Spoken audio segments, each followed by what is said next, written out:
Iniwan ako ni Ramil sa gitna ng ulan. Sa maduming terminal, bitbit ang mga bayong ng pagmamahal na tinapon lang niya sa putikan. Habang nilalamon ako ng dilim, narinig ko ang tawa nila ng kanyang ina. Ang kagalakan nila sa aking pagdurusa. Akala nila ay tapos na ako, pero sa bawat patak ng ulan, isinisilang ang isang natibidad na wala ng takot. Sino ba ang tunay na nagmamay-ari ng buhay ko? Maghanda kayo, dahil ang basahang tinapakan ninyo ay magiging mitya ng inyong pagbagsak. Huwag mo na akong tawaging asawa, Natividad. Mula sa segundong ito, wala na tayong ugnayan. Isang mabigat na pasan ka lang sa buhay ko na kailangan ko nang itapon para makahinga ako ng maluwag. Ang bawat salitang binitiwan ni Ramil ay tila mga talim ng balisong na humihiwa sa malamig na hangin ng terminal. Walang panginginig sa kanyang boses, walang kahit anong bakas ng pag-aalinlangan. Diretso siyang nakatingin sa mga mata ni Natividad. Ngunit ang kanyang mga titig ay kasing lamig ng semento sa ilalim ng kanilang mga paa. Sa mga sandaling iyon, mahigpit na nakakapit ang mga daliri ni Natividad sa hawakan ng isang pulang plastic bag. Sa loob niyon ay isang mainit-init pa na lalagyan ng humba. Ang paboritong ulam ni Ramil na madaling araw pa lamang ay inihanda na niya ng may pagmamahal upang mabili ang karne at ang tiket ng bus na hawak ngayon na po ni Ramil. Isinangla ni Natividad ang huling alaala ng kanyang yumaong ina, ang maliit na gintong hikaw na tanging kayamanan niya. Akala niya ang biyaheng ito ay para sa kanilang dalawa, para sa isang bagong simula sa probinsya. Hindi niya alam na ang biyaheng ito ay para lamang sa pagtakas ng lalaking binuo niya mula sa pagkakadurog, habang siya naman ang dahan-dahang pinupulbos ng katotohanan. Ang ingay ng mga taong nagmamadali, ang sigaw ng mga barker, at ang usok mula sa mga sasakyan ay tila naglaho sa pandinig ni Natividad. Ang tanging nararamdaman niya ay ang unti-unting pamamanhid ng kanyang buong katawan. Hindi niya magawang sumigaw, hindi niya magawang magmura. Ang kanyang lalamunan ay tila punong-puno ng bubog na bawat paglunok niya ay nagdudulot ng hapdi. Ang pulang plastik na hawak niya ay dahan-dahang nadulas sa kanyang nangangatog na kamay. Bumagsak ito sa maduming sahig ng terminal, tumapon ang sarsa ng humba at humalo sa putik at tubig ulan na unti-unting pumapasok sa loob ng silungan. Tinalikuran siya ni Ramil nang walang lingon likod. Sumakay ito sa bus na tila ba ang 5 taon nilang pagsasama ay isang dumi lamang sa sapatos na kailangang ipagpag. Nararamdaman ni Natividad ang panginginig ng lupa sa ilalim ng kanyang mga paa sa bawat pag-ugong ng makina ng bus. Ang makapal at maitim na usok na iniluwa ng tambutso ay tumama sa kanyang mukha, tila isang huling sampal na nagpapakita kung gaano siya kabilis na kayang balutin ng kadiliman. Nakatayo lang si Natividad doon, isang rebulto ng pait sa gitna ng nagkakagulong mundo. Ang ulan na nagsisimula ng pumatak ay humahalo sa mga luhang hindi niya mapigilan, mga luhang hindi para sa awa sa sarili, kundi para sa matinding pait ng pagkilala sa taong inalayan niya ng lahat. Ang terminal na dapat ay magiging daan patungo sa kanilang pangarap ay naging puntod ng kanyang huling pag-asa. Habang pinapanood niya ang papalayong sasakyan, isang tanong ang paulit-ulit na humahampas sa kanyang isipan, kasing lupit ng mga alon sa dagat. Hanggang kailan kailangang bayaran ng isang tapat na puso ang utang na hindi naman siya ang nanghiram, at hanggang kailan magsisilbing bilanggo ang isang kaluluwa sa ilalim ng mga pangakong sadyang ginawa lamang para mapako. Ang pinakamasakit na bahagi ng pag-iwan ay hindi ang pag-alis ng bus, kundi ang katotohanang ang mundong kinatatayuan ko ay patuloy sa pag-ikot kahit na ang mundo sa loob ko ay huminto na. Nakatayo pa rin si Natividad sa tapat ng natapong humba, tila isang basang sisiw na hindi na alam kung saan sisilong. Ang bawat patak ng ulan sa yero ng terminal ay tila pintig ng pusong pagod na sa pag-asa. Pinagmamasdan niya ang mga sapatos ng mga taong dumadaan, mga nagmamadaling hakbang na walang pakialam sa babaeng unti-unting nilalamon ng kawalan. Sa paningin niya, ang bawat tao ay may patutunguhan, samantalang siya ay naiwang nakagapos sa isang lugar na puno ng mga paalam. Iha, baka gusto mong sumakay. Malakas na ang ulan. Baka magkasakit ka riyan. Isang boses, malalim at puno ng gasgas ng panahon, ang bumasag sa kanyang pagkakaparalisa. Pag-angat ng kanyang paningin, nakita niya ang isang matandang lalaki na nakasuot ng kupas na tsaleko at may hawak na basahan. Sa likod nito ay isang lumang jeepney na ang pintura ay tila sumuko na rin sa init at ulan. Ngunit ang loob nito ay malinis at maayos. Hindi po, salamat. Wala na po akong pera. Bulong ni Natividad. Ang boses ay halos hindi marinig sa gitna ng ingay ng terminal. Nakaramdam siya ng matinding hiya habang nakatingin sa natapong pagkain sa sahig. Gusto niyang yumuko at linisin yon, pero tila ayaw nang sumunod ng kanyang mga kamay. Hindi ko tinatanong kung may pera ka. Ang tinatanong ko ay kung gusto mong sumilong. Mukhang malayo pa ang lalakbayin ng mga mata mo, Iha. Sagot ng matanda habang dahan-dahang lumalapit. Doon lamang napansin ni Natividad ang mga kamay ng matanda, magaspang, puno ng kalyo, at nanginginig ng bahagya. Ngunit may dalang kakaibang init na hindi niya naramdaman kay Ramil o kahit sa kanyang biyenan. Habang kinuha ni Natividad ang kanyang basang panyo para punasan ang kanyang mukha, biglang napatigil ang matanda. Ang kanyang mga mata, na kanina ay puno ng awa, ay biglang nanlaki sa gulat. Nakatingin ang matanda sa sulok ng panyo ni Natividad. Isang maliit na borda ng letrang L na may disenyong gumamela sa paligid nito. Ang panyong yon ang tanging bagay na nakabalot sa kanya noong sanggol pa lamang siya. Ang tanging ebidensya na minsan siyang minahal ng isang ina bago siya napunta sa pangangalaga ni Doña Consolacion. Saan? Saan mo nakuha ang panyong yan? Nanginginig ang boses ng matanda. Tila nakakita ng multo mula sa nakaraan. Nagtaka si Natividad. Hinawakan niya ng mahigpit ang panyo, ang tanging kayamanan na hindi nakuha ni Ramil sa kanya. Sa nanay ko po ito. Bakit niyo po itinatanong? Ang matanda, na kalaunan ay nagpakilalang si Mang Tomas, ay humakbang paatras. Ang kanyang likod ay sumandal sa katawan ng jeepney. Ang bawat hininga niya ay tila kinakapos at ang kanyang mga mata ay nagsimulang mamasa.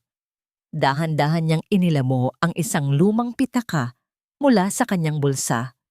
Mula roon, kinuha niya ang isang napakalumang litrato. Isang litrato ng isang babaeng kamukhang-kamukha ni Natividad. Hawak ang eksaktong kaparehong panyo. Hindi ito maaari, bulong ni Mang Tomas sa sarili, habang ang ulan ay patuloy na bumubuhos sa kanilang paligid. 20 taon kitang hinanap, Luz Viminda. Nanigas ang buong pagkatao ni Natividad. Ang pangalang binanggit ng matanda ay ang pangalang narinig lamang niya sa kanyang mga panaginip. Ang pangalang laging itinatanggi ni Doña Consolacion na may kaugnayan sa kanya. Sino ang matandang ito? At bakit tila ang bawat salita niya ay nagbubukas ng mga pintong matagal nang ipinid ng kasinungalingan? Iha, anong pangalan ng nanay mo? Sabihin mo sa akin, pakiusap. Pagsusuma mo ni Mang Tomas, ang kanyang boses ay puno ng desperasyon at pag-asa na kayang tunawin ng kahit anong lamig. Tumingin si Natividad sa malayo, sa direksyong dinaanan ng bus ni Ramil, at pagkatapos ay bumalik sa matandang nasa harap niya. Isang kakaibang kaba ang bumalot sa kanyang dibdib, isang kaba na nagsasabing ang pag-iwan sa kanya ni Ramil sa terminal na ito ay hindi isang katapusan, kundi ang simula ng isang katotohanang mas madilim pa sa gabing ito. Ang pangalang Luz Viminda ay tila isang sumpa sa loob ng bahay ni Doña Consolacion. Sa tuwing maririnig ito ni Natividad noong bata pa siya, laging kasunod nito ang isang matinding sampal o kaya ay ang malamig na titig ng kanyang biyenan na tila ibinabaon siya sa lupa. Habang nakatayo sa harap ni Mang Tomas sa gitna ng ulan, ang diwa ni Natividad ay tila tinangay pabalik sa madilim at amoy-amag na mansyon ng mga Sandoval. Naalala niya ang boses ni Doña Consolacion, kasing talas ng mga basag na bubog na nakatanim sa ibabaw ng mataas na pader ng kanilang bahay. Nati, magpasalamat ka sa akin. Kung hindi dahil sa awa ko, baka nabulok ka na sa kung saang kanal. Madalas na sambit ng matandang babae habang nakaupo sa kanyang silya, prenteng nagpapahinga habang si Natividad ay namamanhid na ang mga kamay sa paglalaba. Ang nanay mo, isang babaeng walang dangal. Iniwan ka niya dahil mas pinili niya ang landi kaysa sayo. At ang tatay mo, patay na siya, Nati. Namatay siyang sinusumpa ang pagkakaroon ng anak na tulad mo. Ang bawat salita ni Doña Consolacion ay nagsilbing laso na nadahan-dahang pumatay sa tiwala ni Natividad sa kanyang sarili. Ipinamukha sa kanya na siya ay isang utang na loob na kailangang bayaran habang buhay.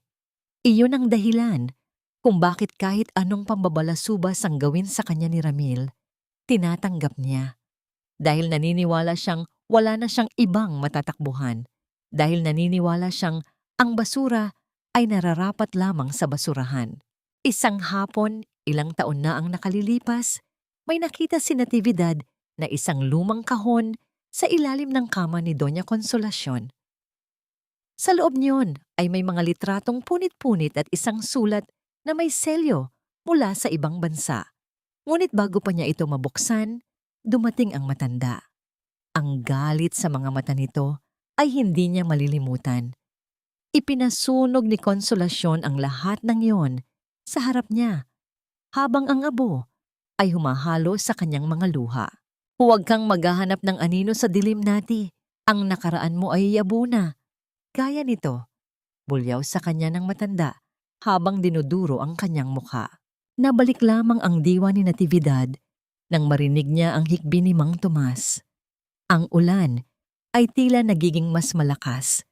Lumilikha ng isang dingding ng tubig na naghihiwalay sa kanila sa ingay ng terminal. Nakita ni Natividad ang sarili niyang panyong bordado na hawak na ngayon ni Mang Tomas. Ang mga daliri ng matanda ay maingat na hinahaplos ang bawat hibla ng sinulid. Tila ba iyon ay isang banal na relikya? Luz Viminda, ang kapatid ko, bulong ni Mang Tomas, ang kanyang boses ay tila isang panalangin. Sabi nila, nasunog ang bahay ninyo. Sabi nila, wala nang natira. Pero ang panyong ito ang ginawa ko para sa kanya bago siya umalis ng probinsya. May maliit na butas sa gilid dahil sa maling tahi ko. Narito pa rin. Tumigil ang tibok ng puso ni Natividad. Kung ang matandang ito ay kapatid ni Luz Viminda, ibig sabihin, may pamilya pa siya. Ibig sabihin, ang lahat ng sinabi ni Doña Consolacion ay isang malaking kasinungalingan. Isang alaala ang biglang sumagi sa isip niya. Isang gabing hindi siya makatulog dahil sa gutom. Narinig niya ang bulungan ni Ramil at ng kanyang ina sa kusina. Noong panahong iyon, hindi niya naintindihan.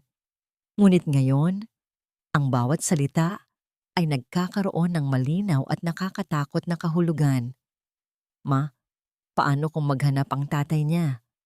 Paano kung malaman niyang buhay pa si Nati at hindi naman talaga tayo ang nag-ampon sa kanya, kundi ninakaw lang natin siya? Narinig niyang tanong ni Ramil. At ang sagot ni Doña Consolacion ay nagpasinghap kay Natividad sa kasalukuyan. Huwag kang tanga, Ramil. Hanggat hawak natin ang babaeng yan, sa atin mapupunta ang bawat perang ipinapadala ng Don. At kapag wala na siyang silbi, itatapon natin siya sa lugar kung saan hinding-hindi na siya makakabalik. Napakapit si Natividad sa katawan ng jeepney ni Mang Tomas.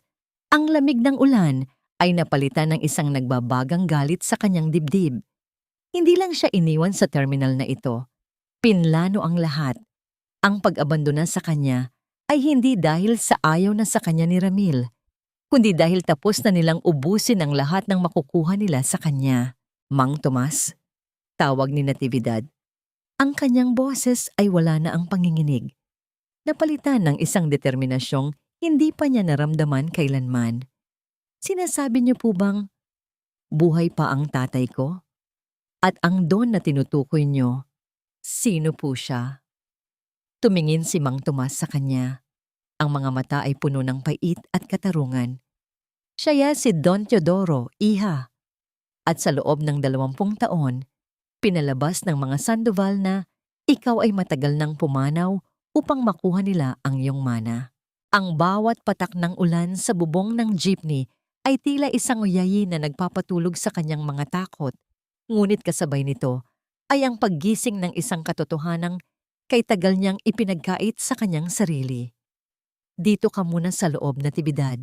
Huwag kang mag-alala. Ligtas ka rito sa aking munting sasakyan. Malumanay na sabi ni Mang Tomas habang tinutulungan ng babae na makapasok sa loob ng jeepney. Amoy luma ang loob ng sasakyan, halo ng krudo, upholstery na kupas na sa panahon, at ang bango ng sampagitang nakasabit sa salamin. Ngunit para kay Natividad, ito ang pinakamabangong lugar sa buong mundo sa mga sandaling iyon. Mas mabango pa sa mansyon ng mga Sandoval na laging amoy disinfectant at pait. Inabot ni Mang Tomas ang isang malinis ngunit lumang jacket mula sa likod ng upuan. Suotin mo ito, iha. Nilalamig ka na ng husto, sabi ng matanda. Nang hawakan ni Natividad ang jacket, naramdaman niya ang init nito. Isang init na hindi kailanman ibinigay sa kanya ni Ramil sa loob ng 5 taon nilang pagsasama. Si Ramil, na sa tuwing nilalamig siya ay laging sasabihing, magtiis ka, hindi lang ikaw ang nahihirapan, ay tila isang masamang panaginip na unti-unti nang naglalaho sa kanyang alaala. Mang Tomas, bakit niyo po ako hinanap? Bakit hindi po kayo sumuko? Tanong ni Natividad. Ang kanyang mga mata ay nakatitig sa kanyang mga palad na dahan-dahan nang bumabalik ang kulay. Kinuha ni Mang Tomas ang isang maliit na plastik ng pandesal mula sa dashboard at inabot ito sa kanya. Dahil ang pamilya ay hindi kailanman sinusukuan, Natividad. 20 taon akong pabalik-balik sa rutang ito.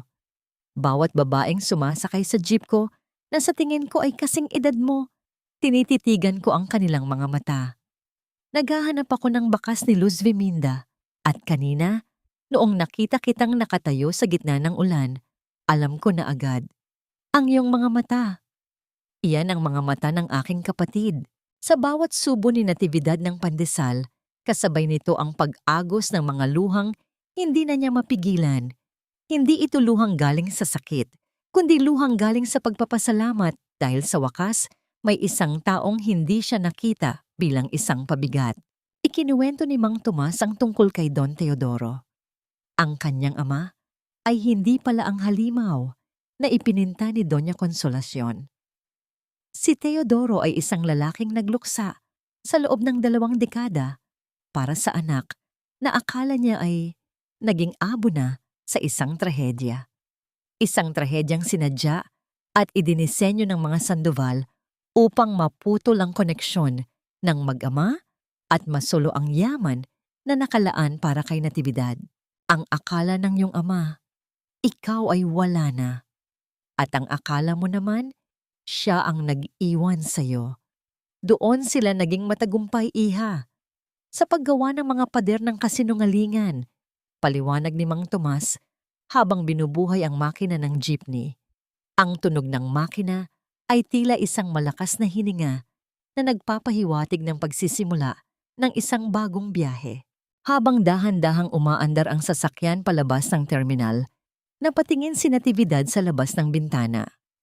Nakita niya ang putik na tumalsik mula sa kanyang natapong humba. Doon niya na-realize na ang pag-iwan sa kanya ni Ramil ay hindi pala ang kanyang pagkatalo. Ito ang kanyang kaligtasan. Ngunit bago pa man sila tuluyang makalayo, napansin ni Natividad ang isang pamilyar na sasakyan na nakaparada sa di kalayuan. Isang itim na sedan na madalas gamitin ng tauhan ni Doña Consolacion. Ang salamin nito ay madilim, ngunit ramdam ni Natividad ang mga matang nakamasid sa kanila mula sa loob. Biglang bumilis ang tibok ng puso ni Natividad. Mang Tomas, bilisan niyo po. Mukhang may sumusunod sa atin. Tumingin si Mang Tomas sa side mirror at humigpit ang hawak niya sa manibela. Ang mukha ng matanda ay binalot ng seryosong ekspresyon. Alam nila, Natividad. Alam nilang nagkita na tayo. Hindi nila hahayaang makarating ka sa iyong ama ng buhay dahil oras na magsalita ka, guguho ang kanilang kaharian. Sa gitna ng madilim na kalsada at malakas na ulan, ang jeepney ni Mang Tomas ay tila isang maliit na bangka sa gitna ng nagngangalit na dagat. At sa likod nila, ang mga ilaw ng itim na sasakyan ay tila mga mata ng isang lobo na handang sumakmal sa anumang sandali. Ang pinakamatining pagnanakaw ay hindi ang pagkuha ng pera o hiyas, kundi ang pag-agaw sa sarili mong pagkatao at pagpapalit nito ng isang bersyong punong-puno ng kahihiyan. Habang binabaybay ng jeepney ni Mang Tomas ang madilim na kalsada patungo sa kabayanan, ang bawat pagtalbog ng sasakyan sa mga lubak ay tila dagok sa dibdib ni Natividad. Ang itim na sasakyang sumusunod sa kanila ay hindi lumalapit, ngunit hindi ring lumalayo. Isang tahimik na banta na tila nagsasabing kahit anong bilis ng kanilang takbo, ang anino ng mga Sandoval ay laging nakabuntot. Mang Tomas, kailangan kong bumalik, biglang sabi ni Natividad.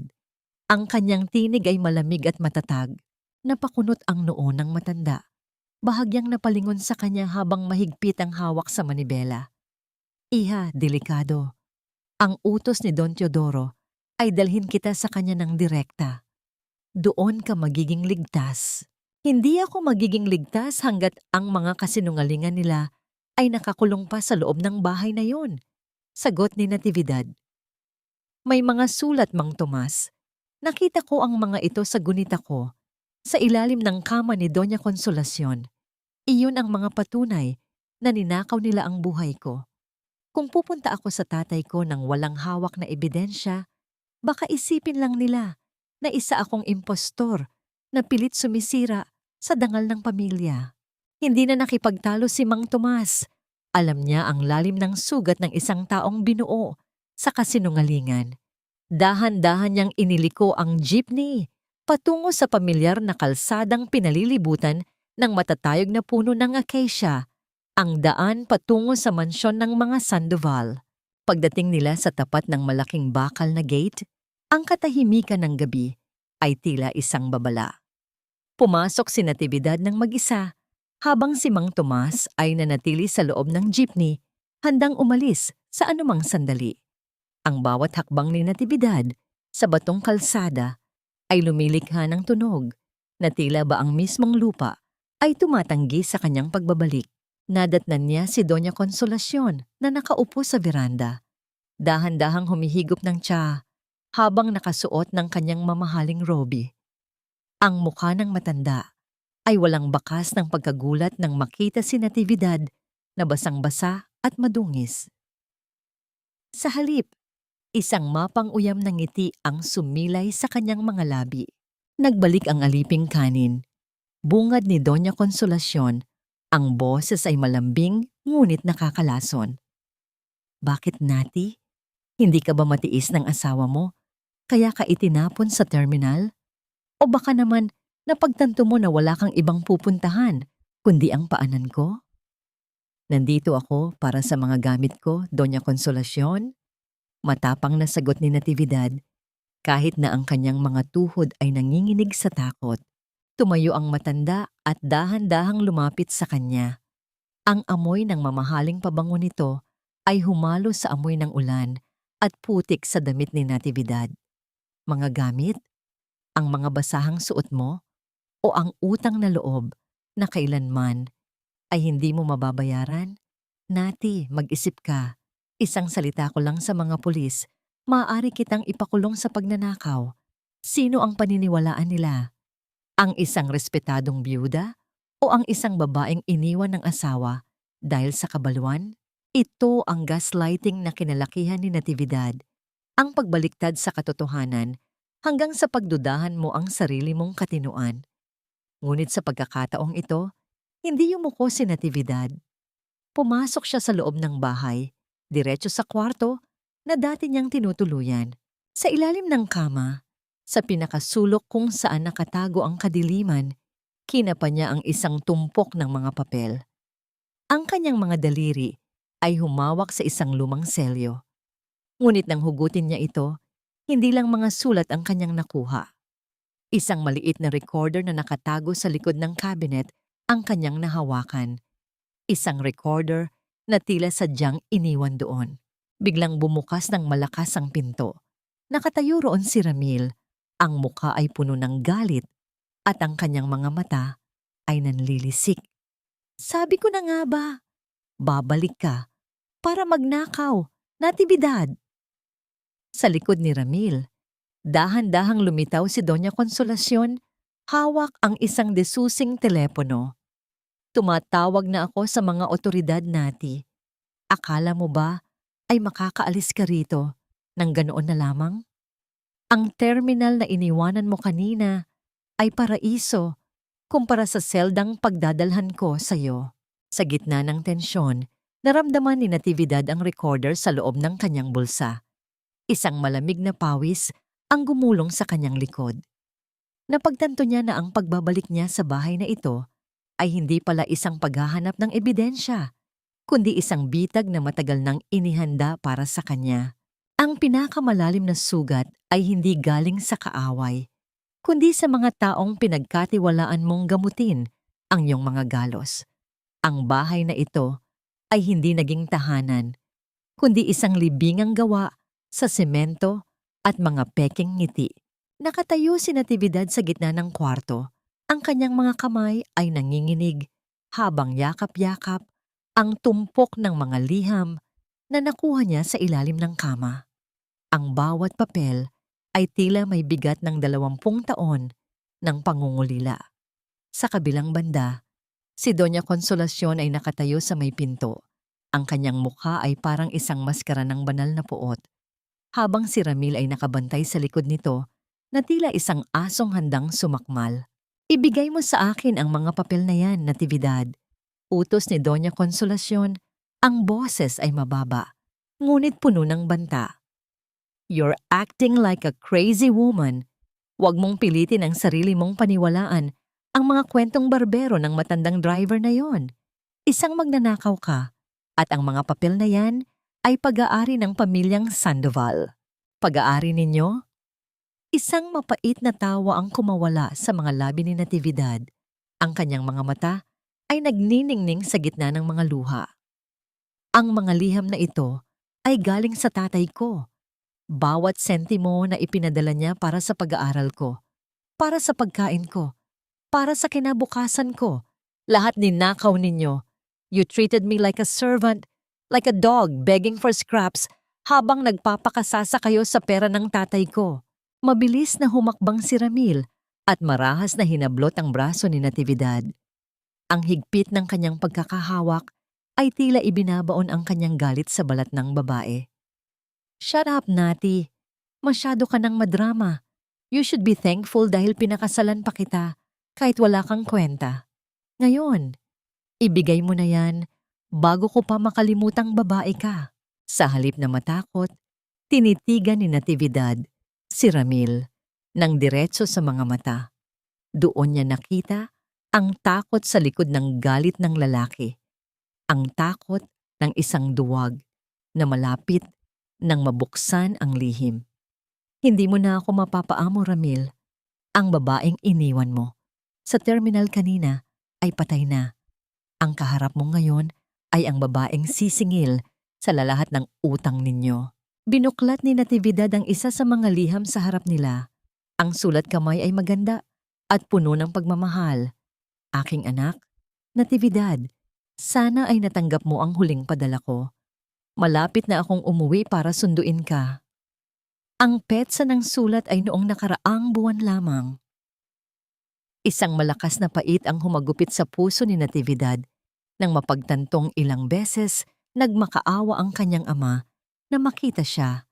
Ngunit laging hinaharang ng 2 demonyong nasa harap niya. Walang maniniwala sa'yo. Kutyang sabi ni Doña Consolacion habang dahan-dahang itinaas ang kanyang telepono. The police are on their way. Sasabihin ko sa kanila na inatake mo ako at pilit mong ninanakaw ang mga mahahalagang dokumento ng kumpanya. In your state right now, looking so dirty and unstable, sino ang kakampi sa'yo? Narinig ni Natividad mula sa labas ang humahagulgol na tunog ng sirena ng pulis, papalapit ng papalapit sa mansyon. Ang bawat tunog ay tila isang pako na ibinabaon sa kanyang pag-asa. Napatingin siya sa bintana.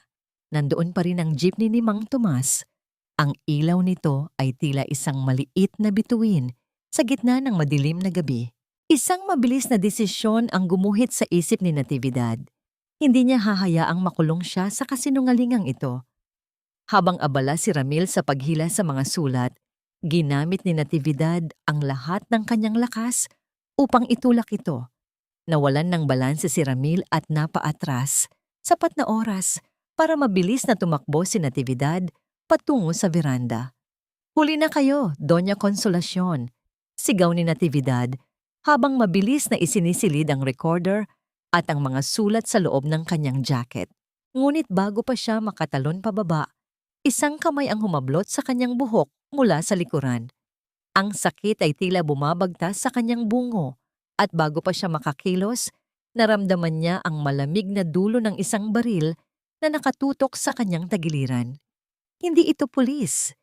Ito ay ang personal na bodyguard ni Doña Consolacion na kanina pa pala naghihintay sa dilim. "Diyan ka lang, iha," bulong ng bodyguard, habang ang anino ni Doña Consolacion ay dahan-dahang lumalapit sa kanya. May daladalang isang bote ng kemikal na may matapang na amoy. "Sabi ko sa iyo, Nati," bulong ni Doña Consolacion habang may nakakatakot na ngiti sa kanyang mga labi. "Walang nakakaalis sa bahay na ito nang hindi ko pinapayagan. Kung hindi kita makuha sa santong dasalan, kukunin kita sa santong paspasan. Ang bawat hininga ko ay siningil ninyo ng luha, pero ang kaluluwa ko ay kailanman hindi ninyo magiging pag-aari. Ang dilim na pilit ninyong ibinabalot sa akin ay siyang magiging mitya ng inyong sariling pagkasunog." Ang matapang at masangsang na amoy ng kemikal mula sa bote na hawak ni Doña Consolacion ay tila isang lason na agad na nagpabagsak sa katinoan ng paligid. Ramdam ni Natividad ang bawat hibla ng kanyang buhok na tila binubunot mula sa kanyang anit sa higpit ng pagkakasabunot ng bodyguard.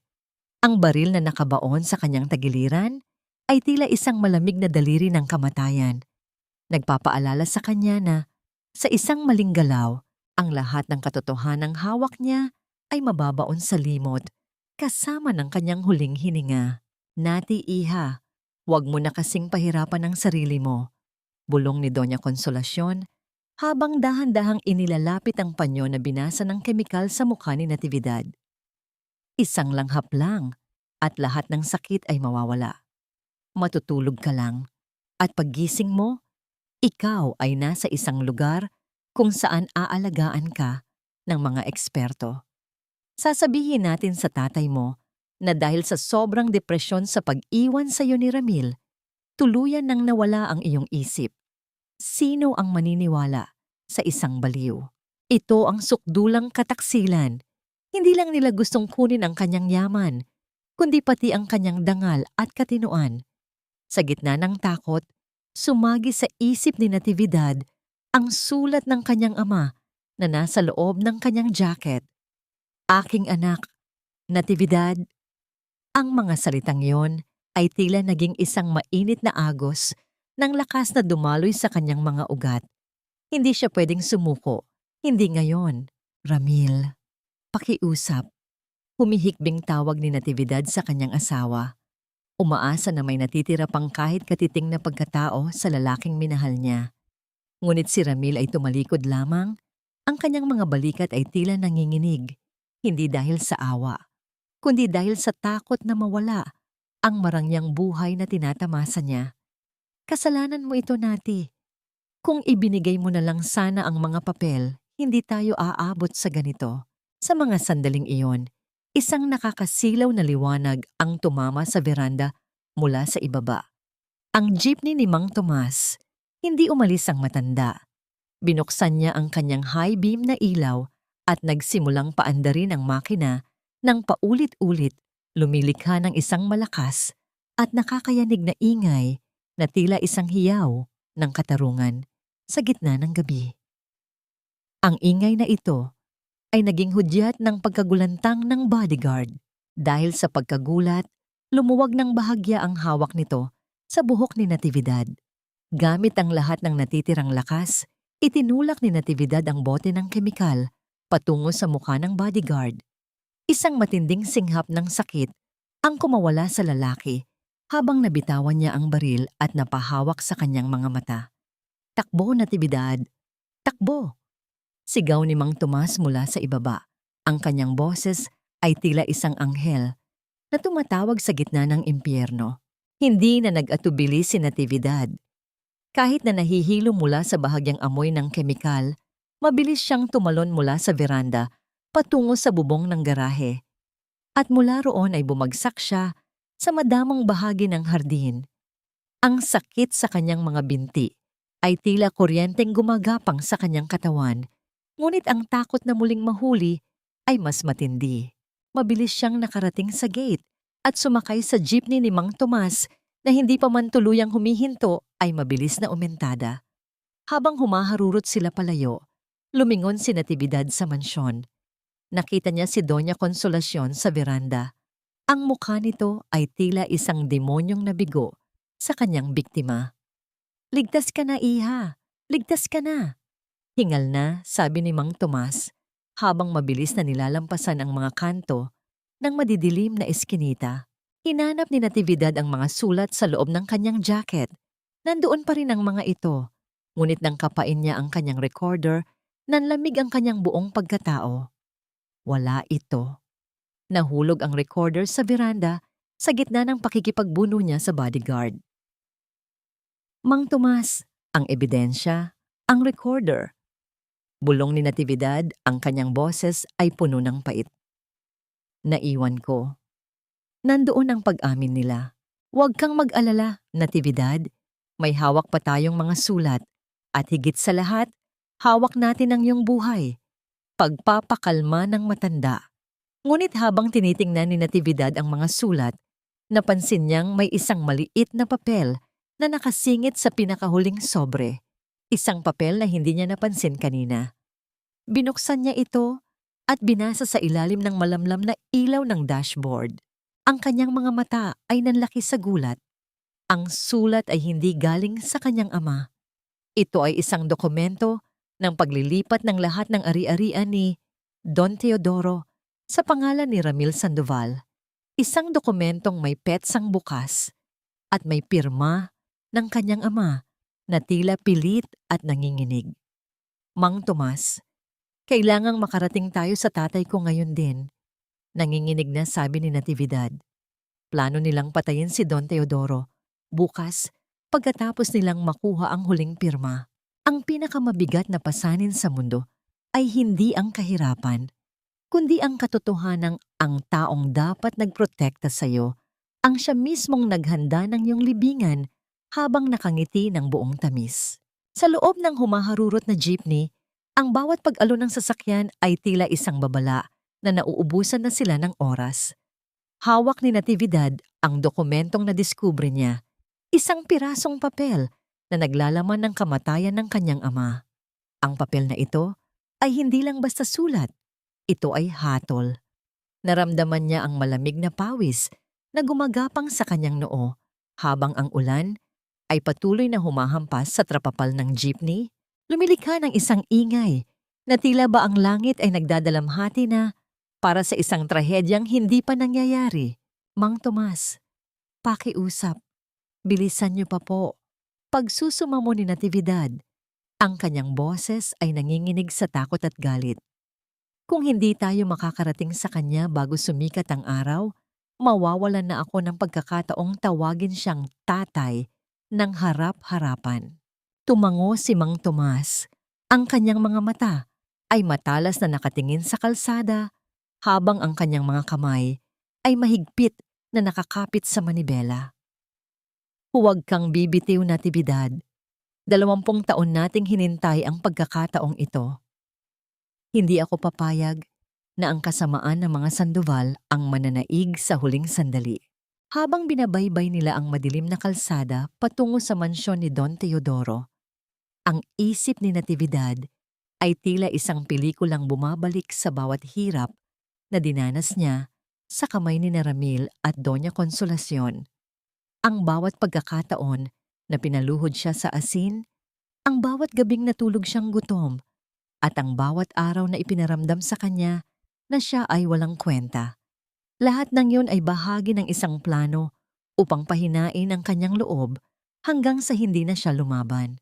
Ngunit ngayon, ang bawat sakit ay naging gasolina na nagpapatakbo sa kanyang determinasyon.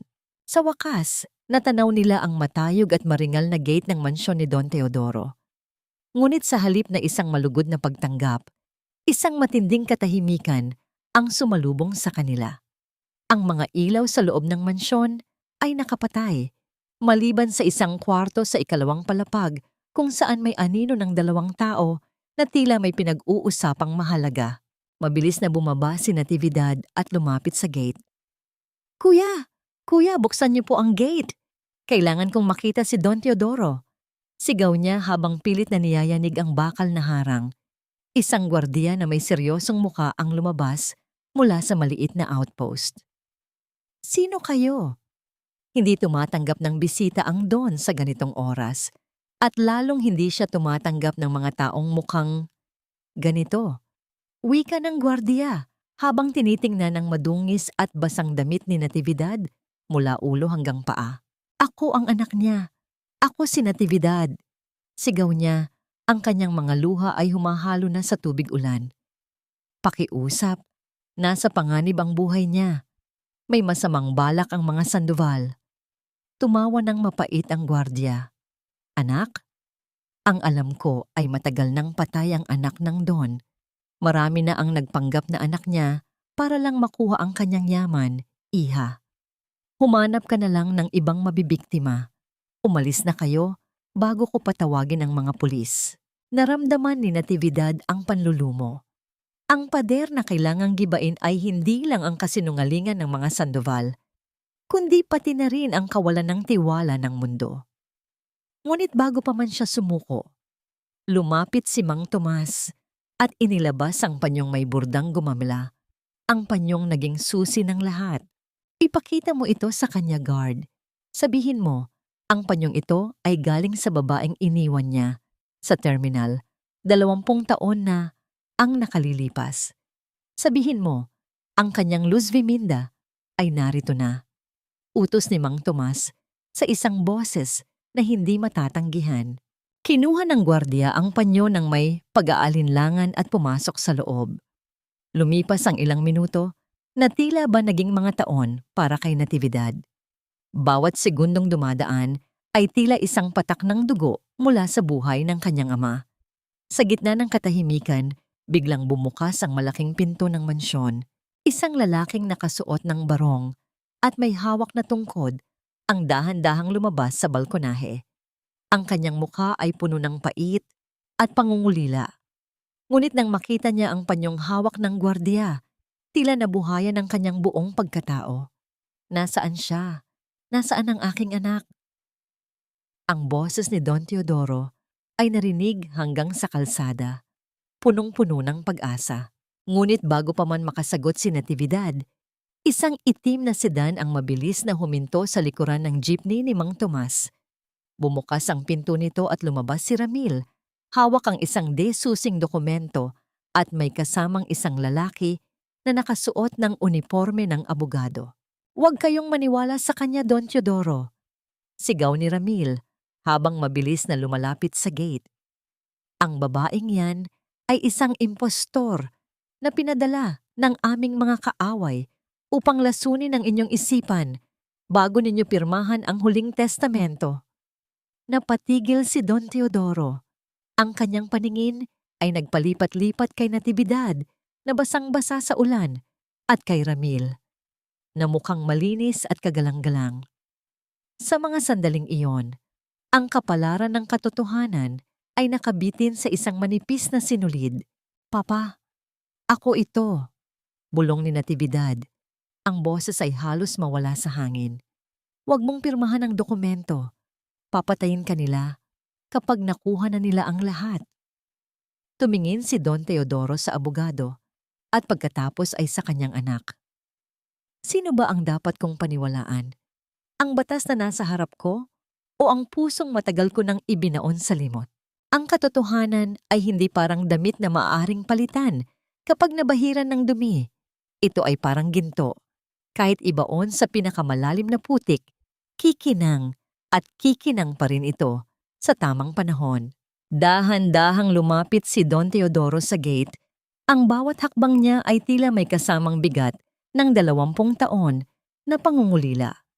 Ang kanyang mga mata na malabo na dahil sa katandaan at pagluha ay nakatitig sa panyong hawak ng gwardiya. Ang panyong yun ay hindi lamang isang pirasong tela. Ito ang huling alaala ng kanyang asawang si Luz Viminda bago ito pumanaw. Ang panyong ibinalot niya sa kanyang sanggol na anak bago ang trahedyang nagpahiwalay sa kanila. Don Teodoro, pakiusap. Pumasok na po kayo sa loob. Hirit ni Ramil. Ang boses ay puno ng pekeng pag-aalala habang pilit na hinahawakan ang braso ng matanda. Ang babaeng iyan ay binayaran ng mga taong gustong kumuha ng inyong kumpanya. Tingnan niyo siya. Madungis, mukhang baliw. Ganito ba ang itsura ng isang tunay na Sandoval? Tiningnan ni Natividad ang kanyang sarili.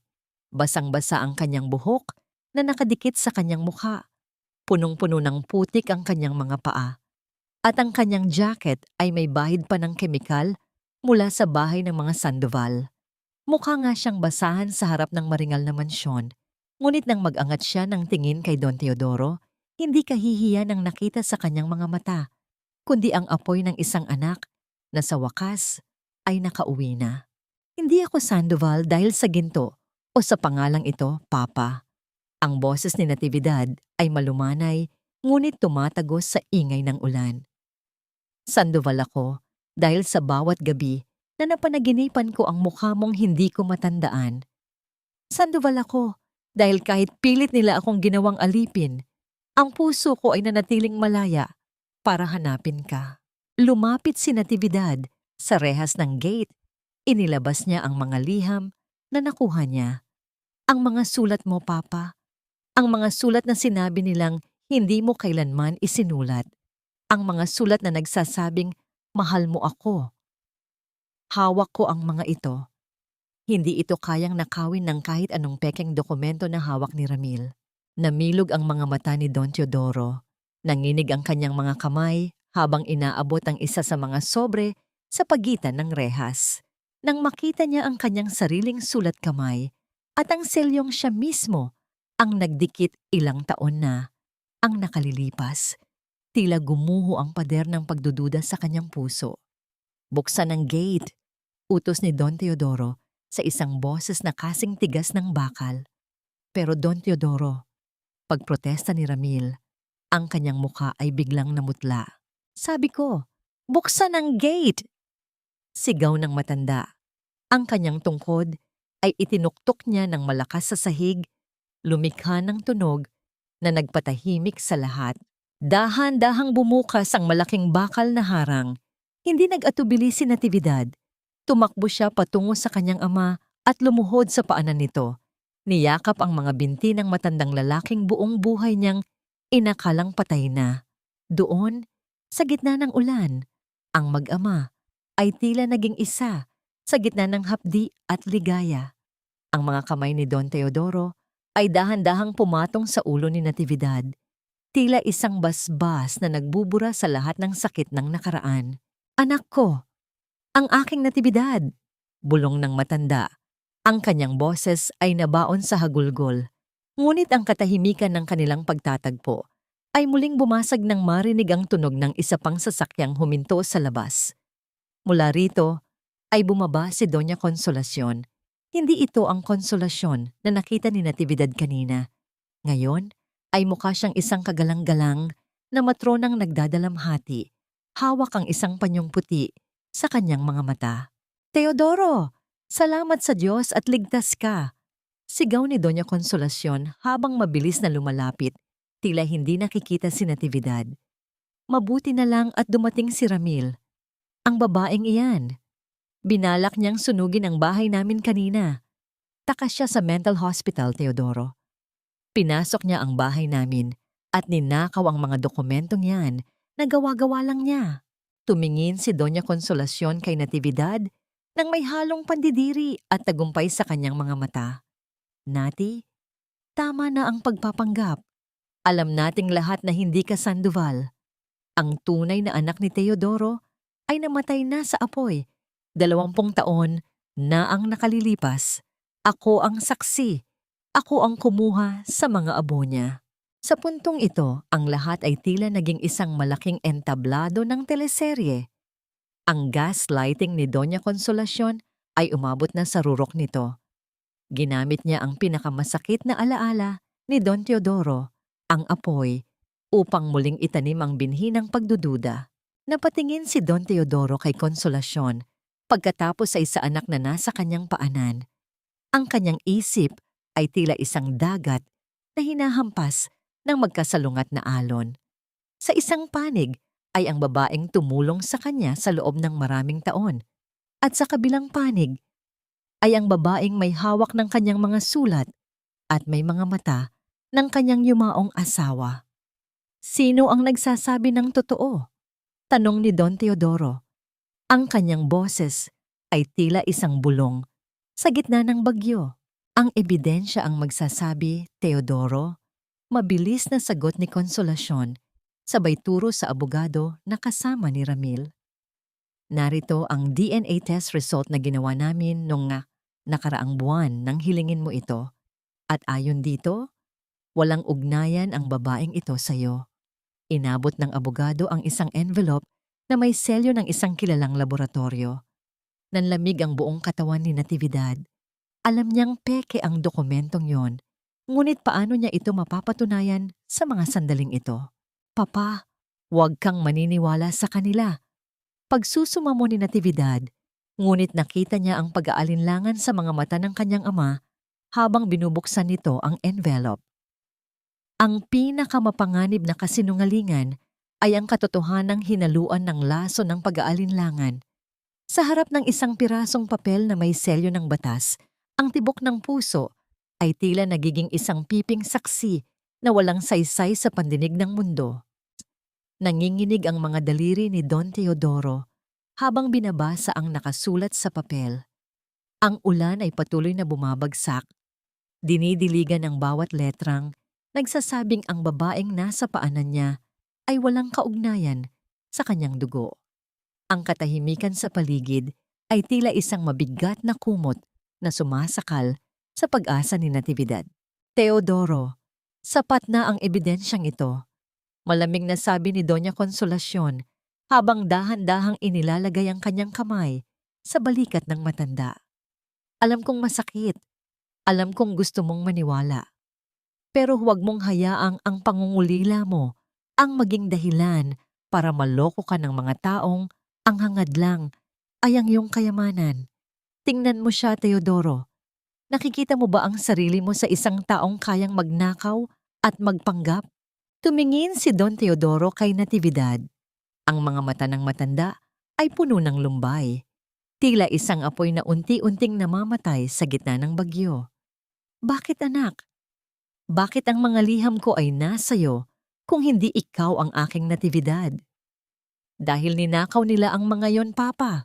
Pagsusuma mo ni Natividad, ang kanyang boses ay napaos na sa kaiiyak. Peke ang dokumentong yan. Binayaran nila ang abogado. Binayaran nila ang laboratorio. Alam nila ang bawat galaw mo bago mo pagawin. Tama na ang ilusyon, Nati.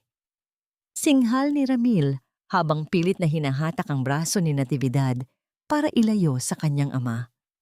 Mahiya ka naman sa sarili mo. Masyado mo nang pinahihirapan ang matanda. Security, ilabas na ang babaeng ito bago pa siya maging bayolente. Habang kinakaladkad si Natividad palayo, ang kanyang jacket ay bahagyang nahawi. Sa gitna ng kaguluhan, Isang maliit at lumang bagay ang nalaglag mula sa kanyang bulsa patungo sa putikan. Ang medalyong ipinakita sa kanya ni Mang Tomas kanina. Ang medalyong may nakaukit na mukha ng Birheng Maria. Ang tanging bagay na naiwan ni Luz Viminda sa probinsya bago siya lumuwas. Napatigil si Don Teodoro nang makita ang medalyon sa ilalim ng ilaw ng mga poste. Dahan-dahan siyang yumuko kahit nahirap ang kanyang katawan at pinulot ang bagay na yon mula sa putik. Pinunasan niya ito gamit ang kanyang barong. Ang kanyang mga mata ay nanlaki habang tinititigan ang likod ng medalyon.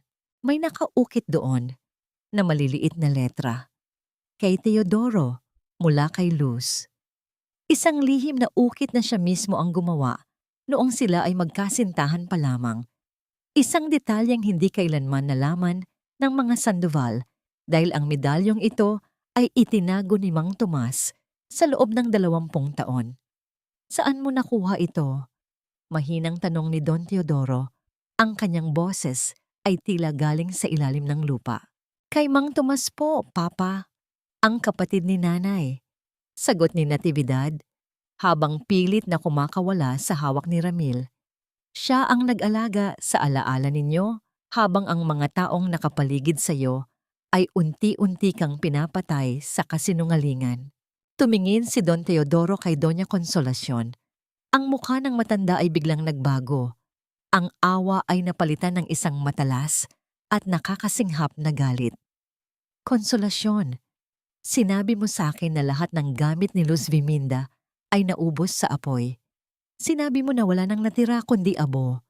Pero ang medalyong ito ang ibinigay ko sa kanya bago siya mamatay. Paano ito napunta sa kamay ng impostor na sinasabi mo kung wala siyang ugnayan sa pamilya ko?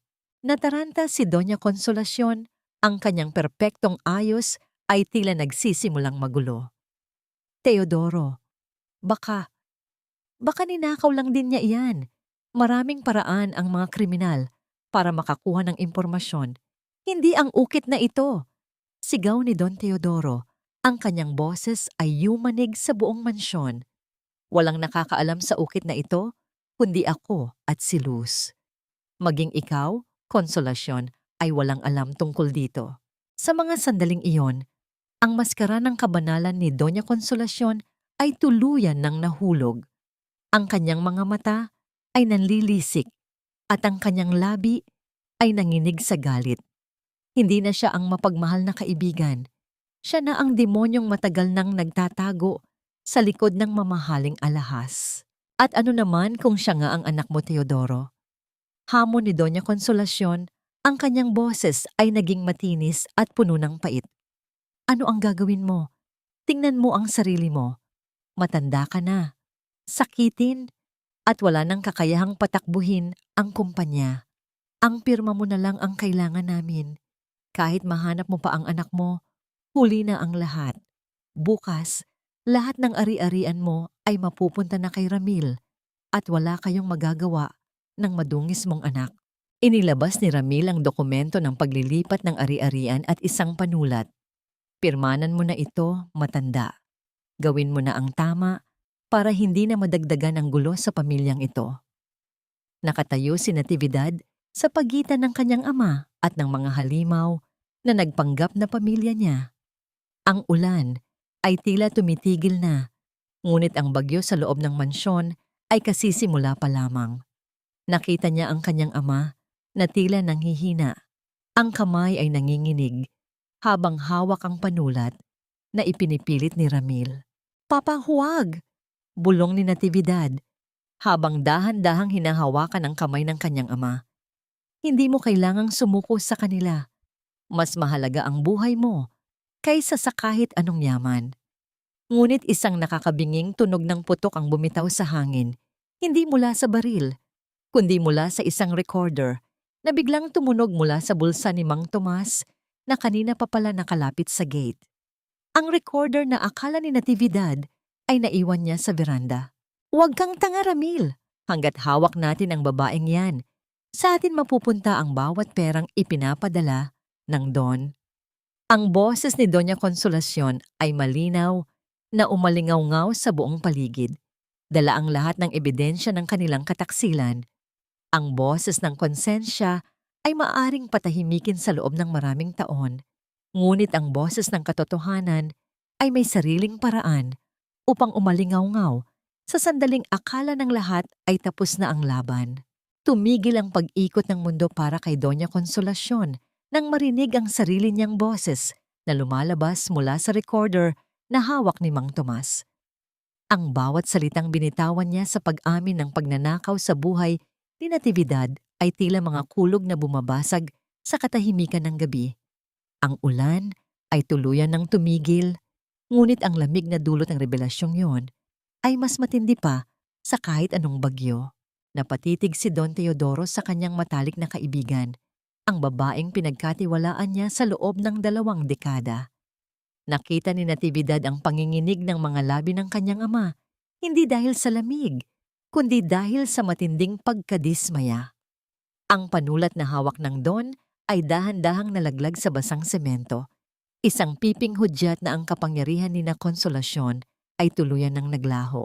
Teodoro, hindi totoo yan. Isang teknolohiya lang yan. AI, gawa-gawa ng mga taong gustong sumira sa atin. Sigaw ni Doña Consolacion, ang kanyang boses ay naging matinis at puno ng desperasyon. Sinubukan niyang hablutin ang recorder mula kay Mang Tomas, ngunit mabilis itong nailayo ng matanda. Ang teknolohiya ay hindi kayang gayahin ang ganyang klase ng kasamaan, Consolacion, mahinang sabi ni Don Teodoro. Ang boses ay puno ng pait. Ang bawat tono ng iyong boses, ang bawat paghalakhak mo sa paghihirap ng aking anak, kilala ko iyan. Iyan ang boses ng taong kinupkup ko, ngunit tinuklaw ako sa likod. Napalingon si Ramil sa kanyang ina. Ang kanyang mukha ay kakikitaan ng matinding takot. Sa gitna ng pagkagulantang, lumitaw ang tunay niyang kulay, isang duwag na handang isakripisyo, kahit ang sariling dugo, para lamang makatakas. Si Mama ang may gawa ng lahat. Don Teodoro, pakiusap, maniwala kayo sa akin. Biglang hiyaw ni Ramil habang lumuluhod sa harap ng matanda. Pinilit lang niya ako. Sabi niya, para ito sa kinabukasan namin ni Nati. Hindi ko alam na may masamang balak siya sa inyo. Nati, sabihin mo sa kanila, mahal kita, di ba? Mahal mo ako. Tiningnan ni Natividad ang lalaking minsan niyang tinawag na asawa. Wala na siyang naramdamang sakit. Wala na ring galit. Ang tanging naroon ay isang matinding pandidiri para sa isang taong kayang itakwil ang sariling ina upang iligtas ang sariling balat. Dahan-dahang lumapit si Natividad sa kanya, pinagmasdan ang kanyang pagmamakaawa sa gitna ng putikan. Ang pag-ibig na sinasabi mo, Ramil, ay kasing peke ng dokumentong pilit ninyong pinapapirmahan kay Papa. Malumanay na sabi ni Natividad. Iniwan mo ako sa terminal dahil akala mo ay wala na akong silbi. Ngayon, ikaw naman ang maiiwan sa madilim na selda na matagal ninyong inihanda para sa akin. Sa gitna ng kaguluhan, mabilis na kumilos si Doña Consolacion. Hindi siya susuko ng ganoon na lamang. Habang nakatuon ang pansin ng lahat kay Ramil, mabilis niyang kinuha ang dokumento ng paglilipat ng ari-arian mula sa kamay ng abogado at tinangkang punit-punitin ito. Ngunit bago pa niya magawa, isang pangkat ng mga tunay na otoridad, mga pulis na tinawagan ni Mang Tomas bago pa sila makarating sa mansyon, ang pumasok sa gate. Naramdaman ni Natividad ang matinding ginhawa nang makita ang mga pulis na pinalibutan sina Consolacion at Ramil. Ang bawat paglak ng posas sa kanilang mga kamay ay tila isang himig ng katarungang matagal nang ninakaw sa kanya. Dalhin sila sa presinto. Lahat ng ebidensya kasama ang recorder at ang mga sulat ay itatago natin para sa kaso. Utos ng isang opisyal. Habang hinihila palayo sina Consolacion na patuloy sa pagsisigaw ng mga sumpa at si Ramil na humahagulgol na parang bata, lumapit si Don Teodoro kay Natividad. Inabot ng matanda ang kanyang kamay at sa pagkakataong ito, hindi na ito nanginginig sa pag-aalinlangan. Anak, Patawarin mo ako, bulong ni Don Teodoro habang niyayakap ng mahigpit si Natividad. 20 taon akong nabuhay sa kadiliman habang ikaw ay nagdurusa sa ilalim ng aking ilong. Papa, tapos na po ang lahat, sagot ni Natividad. Ang kanyang ulo ay nakasandal sa balikat ng kanyang ama. Nahanap na natin ang isa't isa. Iyon ang mahalaga. Ngunit sa gitna ng kanilang pagyakap, biglang may naalala si Natividad. Isang bagay na binanggit ni Doña Consolacion noong sila ay nasa mansyon pa ng mga Sandoval. Isang bagay tungkol sa pagkamatay ng kanyang ina. Mang Tomas, tawag ni Natividad sa kanyang tiyo na nakatayo sa tabi ng kanyang jeepney, nakangiti habang may luha sa mga mata.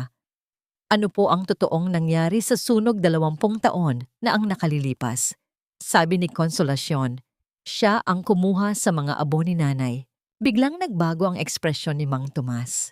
Ang ngiti niya ay napalitan ng isang malalim na lungkot. Iyan ang isang bagay na hindi ko pa nasasabi sa iyo, Natividad. Ang sunog na yon, hindi iyon aksidente. At ang iyong ina, may huling-hiling siya bago siya nawala. Tumingin si Natividad sa malayo, sa direksyong pinagdalhan sa mga Sandoval.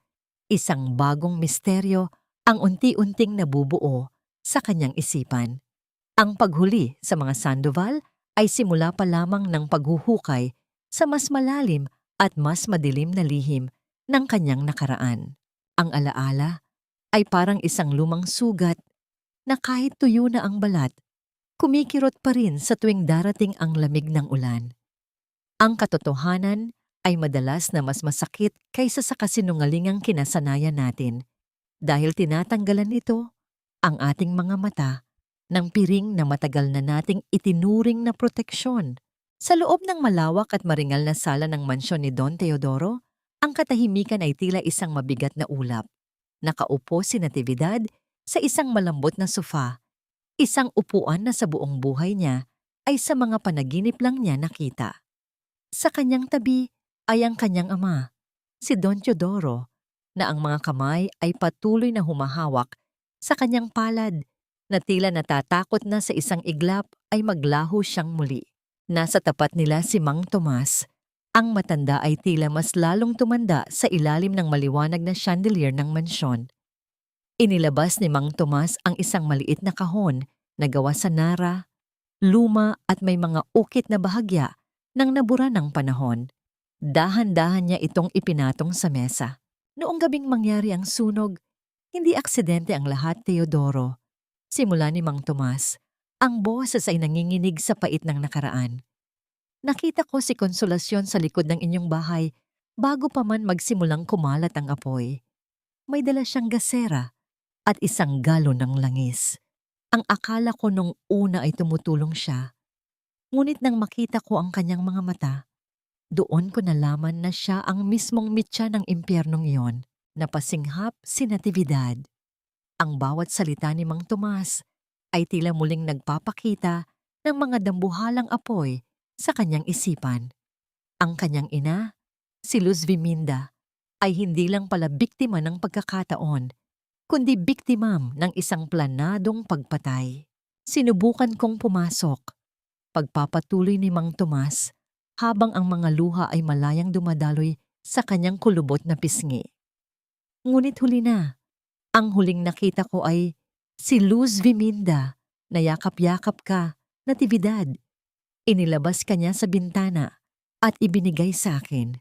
Ang huling sinabi niya ay, Tomas, itago mo siya. Huwag mong hahayaang makuha siya ni Consolacion. Ngunit bago ko pa siya matulungan, gumuho na ang kisame. Naramdaman ni Natividad ang matinding hapdi sa kanyang dibdib.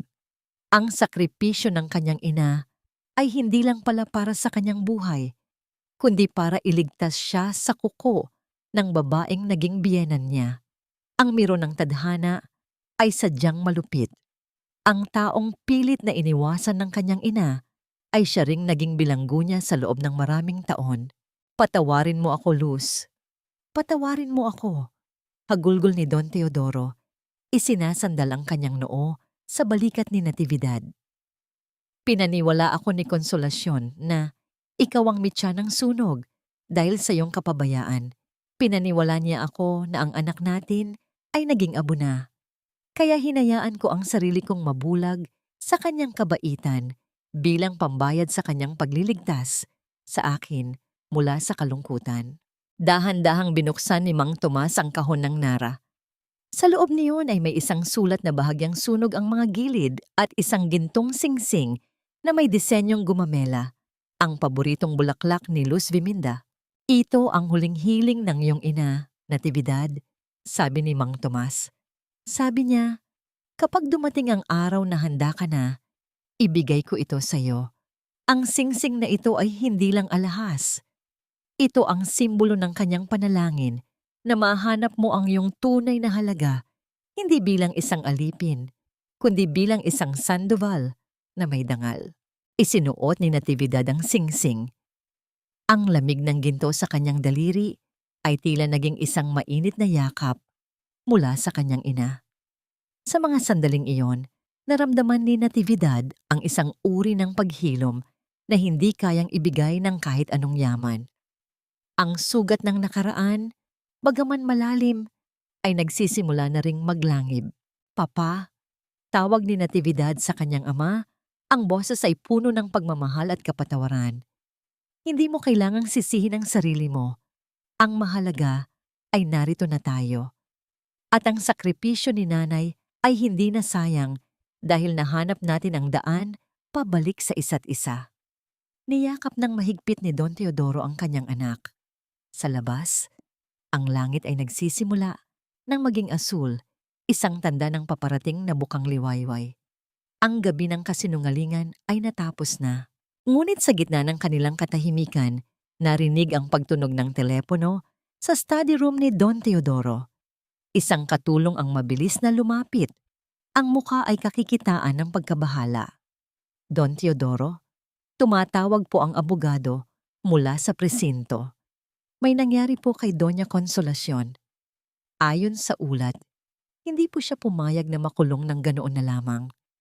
May iniwan daw po siyang huling regalo para sa inyo at kay Natividad bago siya dinala sa hospital dahil sa biglang pag-atake sa puso. Nanlamig ang buong pagkatao ni Natividad. Alam niyang ang demonyong tulad ni Consolacion ay hindi susuko hanggat hindi nito nasisira ang huling bakas ng kaligayahan nila. Ano ang huling regalong ito? Isang bomba? Isang lihim? O isang bagong panganib na hindi pa nila nakikita? Ang lason ay hindi lamang iniinom. Kung minsan, ito ay binibigkas at isinusulat sa mga papel na tila walang malay, ngunit may talim na kayang pumatay ng kinabukasan. Ang akala nating sikat ng araw ay simula ng pag-asa, ay maaari palang maging liwanag na maglalantad sa huling bitag ng isang kaaway na ayaw tumanggap ng pagkatalo. Nakatayo si Natividad sa gitna ng maringal na sala. Ang kanyang mga kamay ay dahan-dahang nanlalamig habang nakatingin sa kanyang ama. Si Don Teodoro ay tila biglang tumanda ng 10 taon. Ang kanyang mga balikat na kanina lang ay tuwid sa galak ng paghahanap sa anak. Ngayon ay tila bumibigay sa bigat ng balitang natanggap. Anong regalo, Papa? Bulong ni Natividad. Ang kanyang boses ay halos maglaho sa hangin.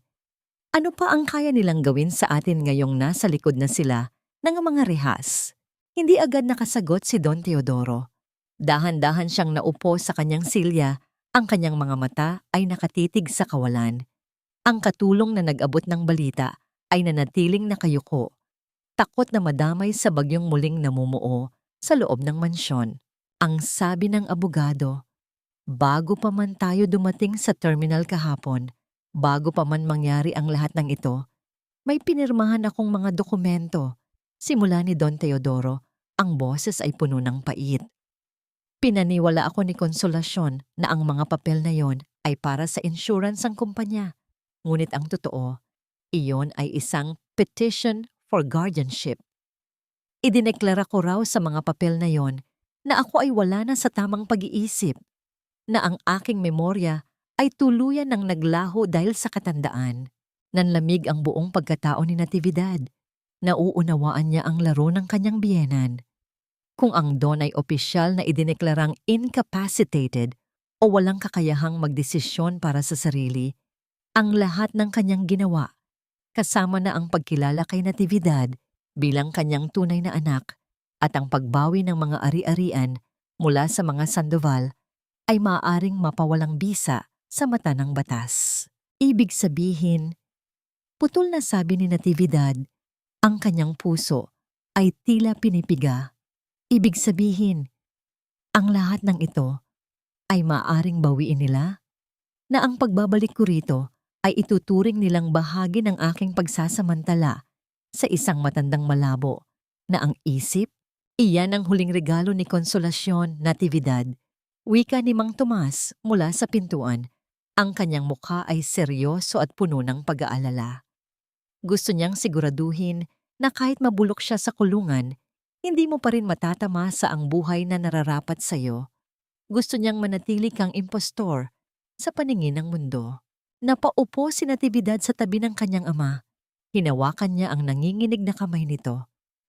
Papa, huwag kang makikinig sa kanila. Alam nating dalawa ang totoo. Nararamdaman ng puso ko na ikaw ang tatay ko at alam ng puso mo na ako ang anak mo. Hindi iyon kayang burahin ng kahit anong pirma sa papel. Pero ang batas, anak, ang batas ay walang puso. Sagot ni Don Teodoro, ang isang butil ng luha ay gumulong sa kanyang kulubot na pisngi. Paano kung kunin ka nila sa akin? Paano kung ilayo ka muli ng mga Sandoval gamit ang mga kasinungalingang ako mismo ang pumirma? Sa mga sandaling iyon, ang katahimikan ng mansyon ay muling binalot ng pangamba. Ang tagumpay na akala ni Natividad ay hawak na niya ay tila buhanging dahan-dahang kumakawala sa kanyang mga daliri. Ngunit sa gitna ng takot, may isang bagay na naalala ni Natividad. Isang bagay na binanggit ni Mang Tomas tungkol sa huling hiling ng kanyang ina. Mang Tomas, tawag ni Natividad. Ang kanyang mga mata ay naghahanap ng kasagutan. Ang sulat sa loob ng kahon ni nanay. Ang sulat na may selyong sunog. Hindi ko pa ito nababasa ng buo kanina. May kinalaman ba ito sa pagkilala sa akin? Tumango si Mang Tomas at mabilis na kinuha ang lumang sulat. Hindi lang yun basta sulat ng pag-ibig, Natividad. Sa loob niyon ay ang orihinal mong Certificate of Live Birth na hindi kailanman nairehistro sa munisipyo dahil itinago ito ng iyong ina para protektahan ka. At may isa pang bagay, isang DNA sample ng iyong ina na itinabi niya sa loob ng isang locket bilang paghahanda sa araw na ito. Isang munting liwanag ng pag-asa ang sumilay sa puso ni Natividad. Kung mayroon silang matibay na ebidensya na hindi nanggaling sa Don, kundi mula sa kanyang yumaong ina, maaari nilang labanan ang petisyon ni Konsolasyon. Papa, lalaban tayo.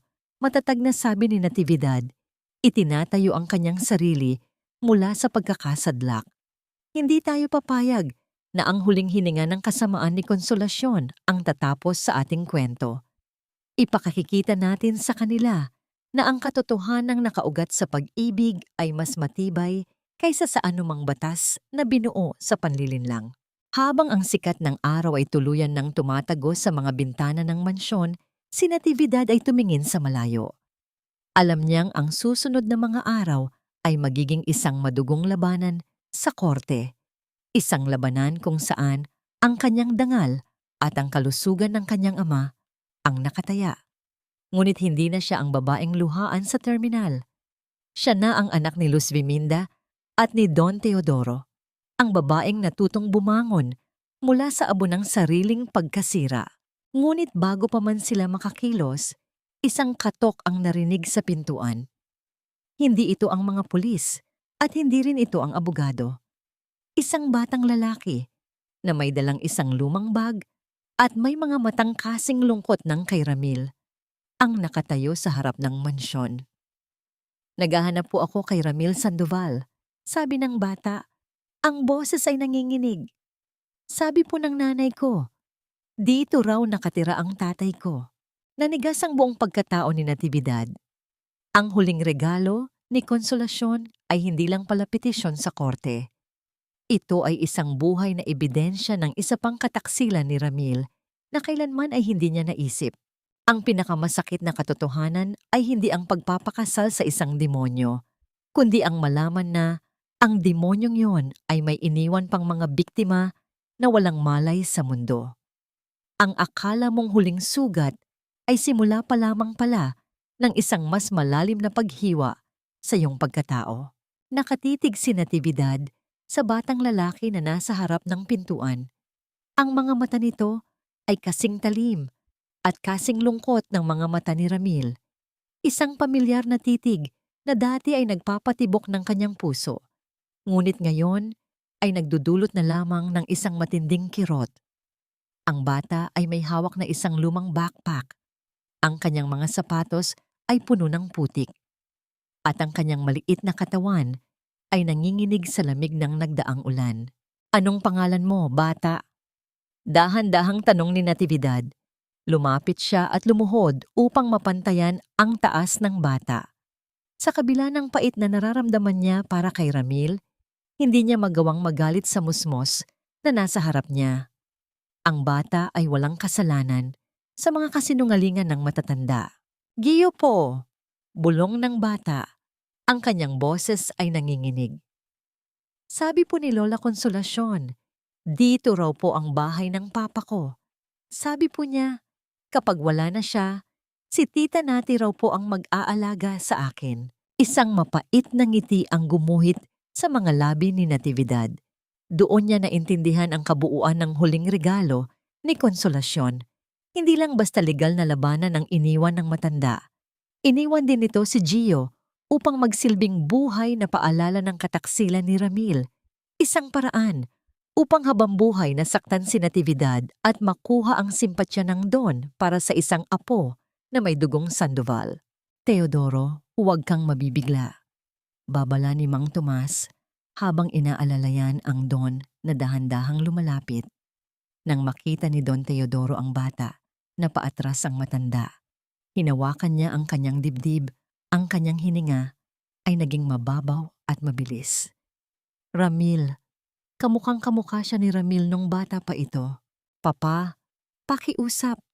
Huminga ka ng malalim. Pagpapakalma ni Natividad sa kanyang ama.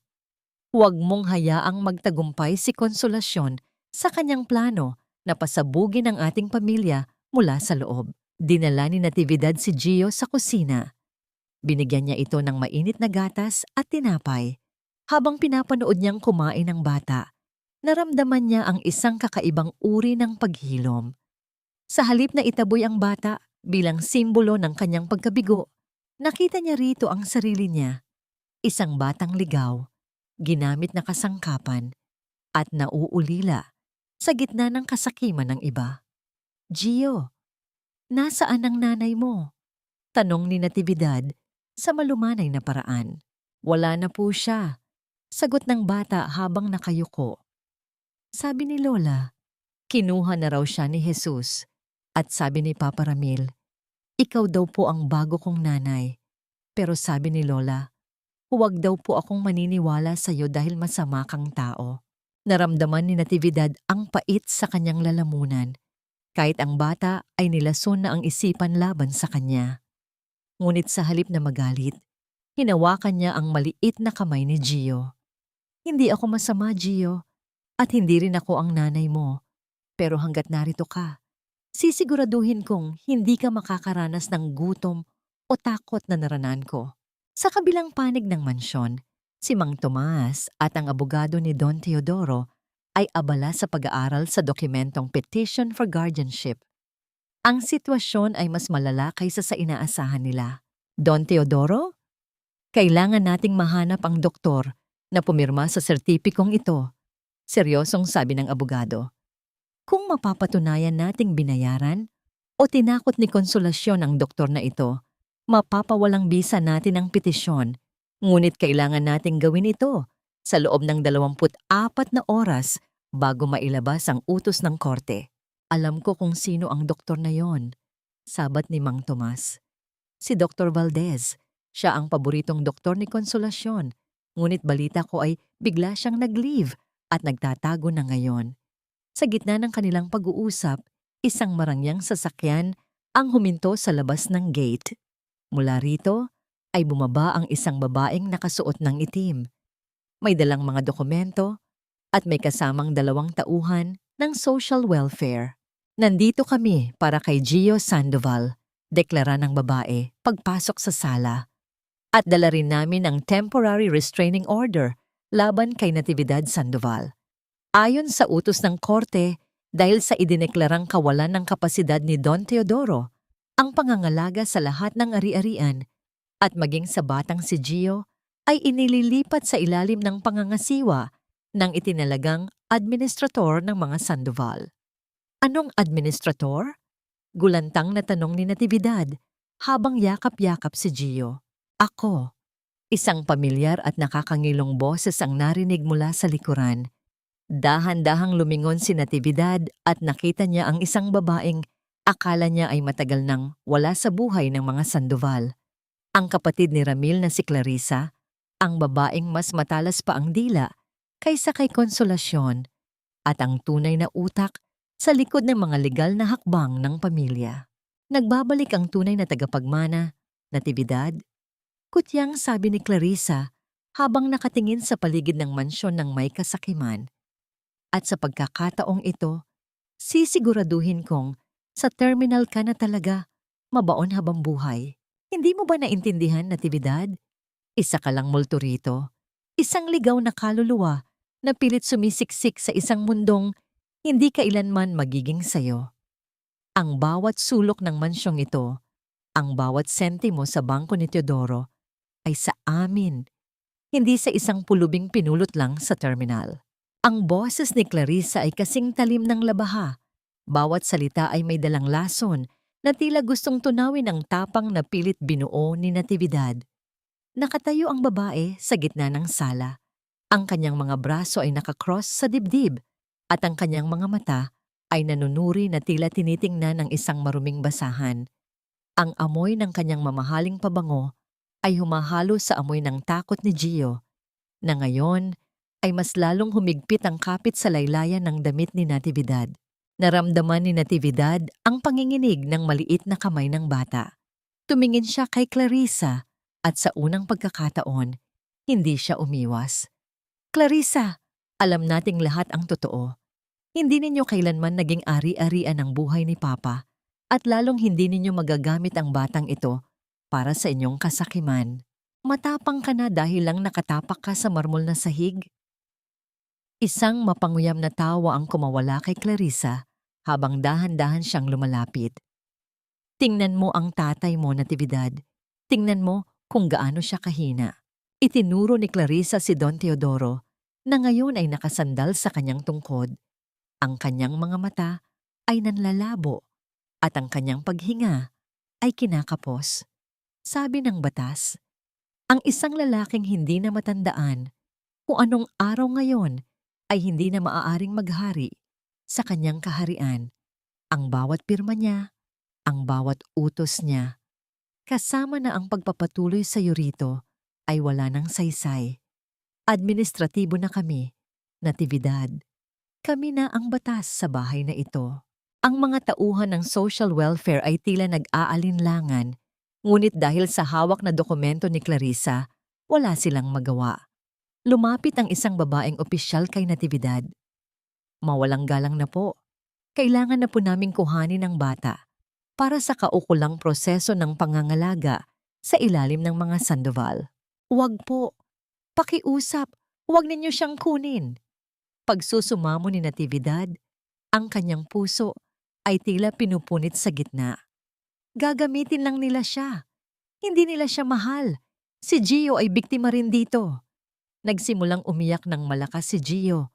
Ang kanyang mga hikbi ay pumupunit sa katahimikan ng mansyon. Tita Nati, ayoko po. Ayoko kay Lola Clarissa. Gusto ko rito. Sa gitna ng kaguluhan, mabilis na lumapit si Clarissa at marahas na hinablot ang braso ng bata. Ang higpit ng kanyang pagkakahawak ay nagdulot ng mapulang marka sa balat ni Gio. Tumahimik ka, bata. Magpasalamat ka at kukunin ka pa namin. Hindi nakatiis si Don Teodoro. Sa kabila ng kanyang panghihina, itinaas niya ang kanyang tungkod at malakas itong itinalbog sa sahig. Lumikha ng isang tunog na yumanig sa buong sala. Bitawan mo ang bata, Clarissa. Hanggat humihinga ako ang Don sa mansyong ito. Wala ka ng kapangyarihan, Teodoro. Sigaw ni Clarissa, ang kanyang mukha ay nawalan na ng anumang bahid ng respeto. Basahin mo ang papel. Ikaw ay isang matandang ulyani na lang sa paningin ng gobyerno. At ang anak mo? Mamaya lang ay kakaladkari na siya ng mga pulis palabas dahil sa illegal entry at pagnanakaw ng identidad. Naramdaman ni Natividad ang matinding uatat. Ang kawalang katarungan ay tila isang dambuhalang pader na dahan-dahang gumuguho sa ibabaw nila. Napatingin siya kay Mang Tomas na kanina pa pala may kausap sa kanyang lumang cellphone sa labas ng pinto. Ang mukha ng matanda ay seryoso, ngunit may isang bahid ng pag-asa sa kanyang mga mata. Mabilis na pumasok si Mang Tomas sa loob. Ang kanyang mga hakbang ay matatag. Bitawan mo ang bata, Clarissa Sandoval, at bitawan mo rin ang kasinungalingang iyan. At sino ka naman para utusan ako, driver? Kutyang sabi ni Clarissa. Ako ang taong nakahanap kay Dr. Valdez. Maikling sagot ni Mang Tomas. Napatigil si Clarissa. Ang kanyang hawak kay Gio ay lumuwag ng bahagya at ang kanyang mukha ay dahan-dahang namutla. Anong sinasabi mo? Nasa presinto na si Dr. Valdez. Pagpapatuloy ni Mang Tomas, ang kanyang boses ay puno ng katarungan. Nakumpiska sa kanya ang tseke na ibinigay ni Konsolasyon bilang pambayad sa pekeng sertipiko ng incapacity ni Don Teodoro. At hindi lang yon. May dala rin siyang video recording ng pag-uusap ninyo ni Konsolasyon habang pinaplano ang lahat ng ito. Isang nakakabinging katahimikan ang bumalot sa sala. Ang huling regalo ni Konsolasyon ay tila naging isang bomba na sumabog sa mismong mukha ni Clarissa. Ang mga opisyal ng social welfare ay mabilis na lumayo kay Clarissa. Ang kanilang mga mukha ay puno ng pandidiri. Ngunit si Clarissa ay hindi basta-basta susuko. Ang kanyang mga mata ay nanlisik. At sa isang iglap, inilabas niya ang isang maliit na lighter mula sa kanyang bulsa. Kung hindi mapupunta sa akin ang mansyong ito, walang makikinabang dito. Ang bawat dokumento, ang bawat liham ni Luz Viminda na hawak ninyo, sisiguraduhin kong magiging abo ang mga yan ngayon din. Mabilis na tumakbo si Clarissa patungo sa study room kung saan nakalagay ang mga orihinal na sulat at dokumento. Ang bilis ng kanyang pagkilos ay tila isang desperadong hakbang ng isang taong wala nang mawawala. Clarissa, huwag! Sigaw ni Natividad habang hinahabol ang babae. Nang makarating sila sa study room, nakita ni Natividad si Clarissa na hawak na ang tumpok ng mga liham ni Luz Viminda, ang tanging pisikal na alaala ng kanyang ina. Itinaas ni Clarissa ang nagbabagang lighter malapit sa mga papel. Isang hakbang pa, Natividad, at magiging abo ang lahat ng ebidensya mo. Banta ni Clarissa. Ang kanyang ngiti ay tila isang baliw na nawalan na ng katinuan. Pipili ka, ang katotohanan mo o ang buhay ng tatay mo? Sa mga sandaling iyon, napansin ni Natividad ang usok na nagsisimulang lumabas mula sa ilalim ng table. Hindi lang pala lighter ang dala ni Clarissa. Nagkalat na pala ang gasolinang ibinuhos nito nang pumasok siya kanina nang walang nakakapansin. Ang buong study room ay isang mitya na lang ang kailangan para maging isang malaking impyerno. Ang apoy ay hindi namimili ng tutupukin. Maging ang pinakabanal na alaala ay kayang maging abo sa loob ng isang saglit kapag ang puso ng isang tao ay tuluyan ng nilamon ng puot. Ang bawat hininga ni Natividad ay tila may kasamang lason habang ang amoy ng gasolina ay sumusuntok sa kanyang lalamunan. Nakatayo si Clarissa sa tapat ng lamesa. Ang kanyang mga mata ay nanlilisik, tila isang hayop na nasukol sa sulok at wala ng balak na sumuko ng buhay. Ang nagbabagang apoy mula sa maliit na lighter ay tila isang sumasayaw na demonyo. Bawat kislap nito ay nagbabanta sa mga huling liham ni Luz Viminda. Ang tanging pisikal na ugnayan ni Natividad sa kanyang yumaong ina. Clarissa, bitawan mo ang lighter na yan. Huwag mong idamay ang mga alaala ni nanay sa kasamaan ninyo. Sigaw ni Natividad. Ang kanyang boses ay pilit na kumakawala sa gitna ng matinding kaba. Ang bawat hakbang niya ay maingat. Ramdam ang dulas ng gasolina sa ilalim ng kanyang mga paa. Bakit, Natividad? Takot ka bang mawala ang pruweba ng iyong pagkatao? Kutyang sagot ni Clarissa. Ang kanyang tawa ay kasing talas ng basag na bote. Kung wala ang mga papel na ito, isa ka lang ulit na basahan. At kung mamatay ang matandang ito sa loob ng apoy, sino pa ang magpapatunay na anak ka niya? Tapusin na natin ang palabas na ito. Sa isang iglap, binitawan ni Clarissa ang lighter. Ang maliit na apoy ay tila isang bulalakaw na bumagsak sa sahig. Isang mabilis na paggapang ng kahel at asul na apoy ang bumalot sa alpombra. Mabilis na kumalat patungo sa mga kurtina at sa tumpok ng mga dokumento. Ang init ay agad na humagupit sa mukha ni Natividad. Ang bawat singhap niya ay puno ng makapal at maitim na usok. Papa! Mang Tomas! Hiyaw ni Natividad nang makita ang kanyang ama na nagsisimula ng mabulunan dahil sa usok. Dito nagsimula ang kaguluhan sa loob ng study room. Ang mga tauhan ng social welfare at ang mga guwardiya ay mabilis na nagpulasan para kumuha ng tulong, ngunit si Natividad ay hindi gumalaw. Nakita niya ang isa sa mga sulat ni Luz Viminda na nagsisimula ng lamunin ng apoy sa gilid ng mesa. Iyon ang sulat na naglalaman ng kanyang pagkakakilanlan. Iha, lumabas na tayo. Lalong lalakas ang apoy. Pagsusumamo ni Mang Tomas habang pilit na hinihila si Don Teodoro patungo sa pinto. Ngunit tiningnan ni Natividad ang kanyang ama. At pagkatapos ay ang nasusunog na sulat. Sa mga sandaling iyon, isang matinding mithiin ang nanaig sa kanya. Hindi siya pwedeng pumili sa pagitan ng kanyang ama at ng kanyang dangal. Kailangan niyang iligtas ang pareho. Gamit ang kanyang basang jacket, mabilis niyang hinampas ang apoy sa ibabaw ng lamesa. Tila ba nakikipaglaban siya sa isang buhay na kaaway.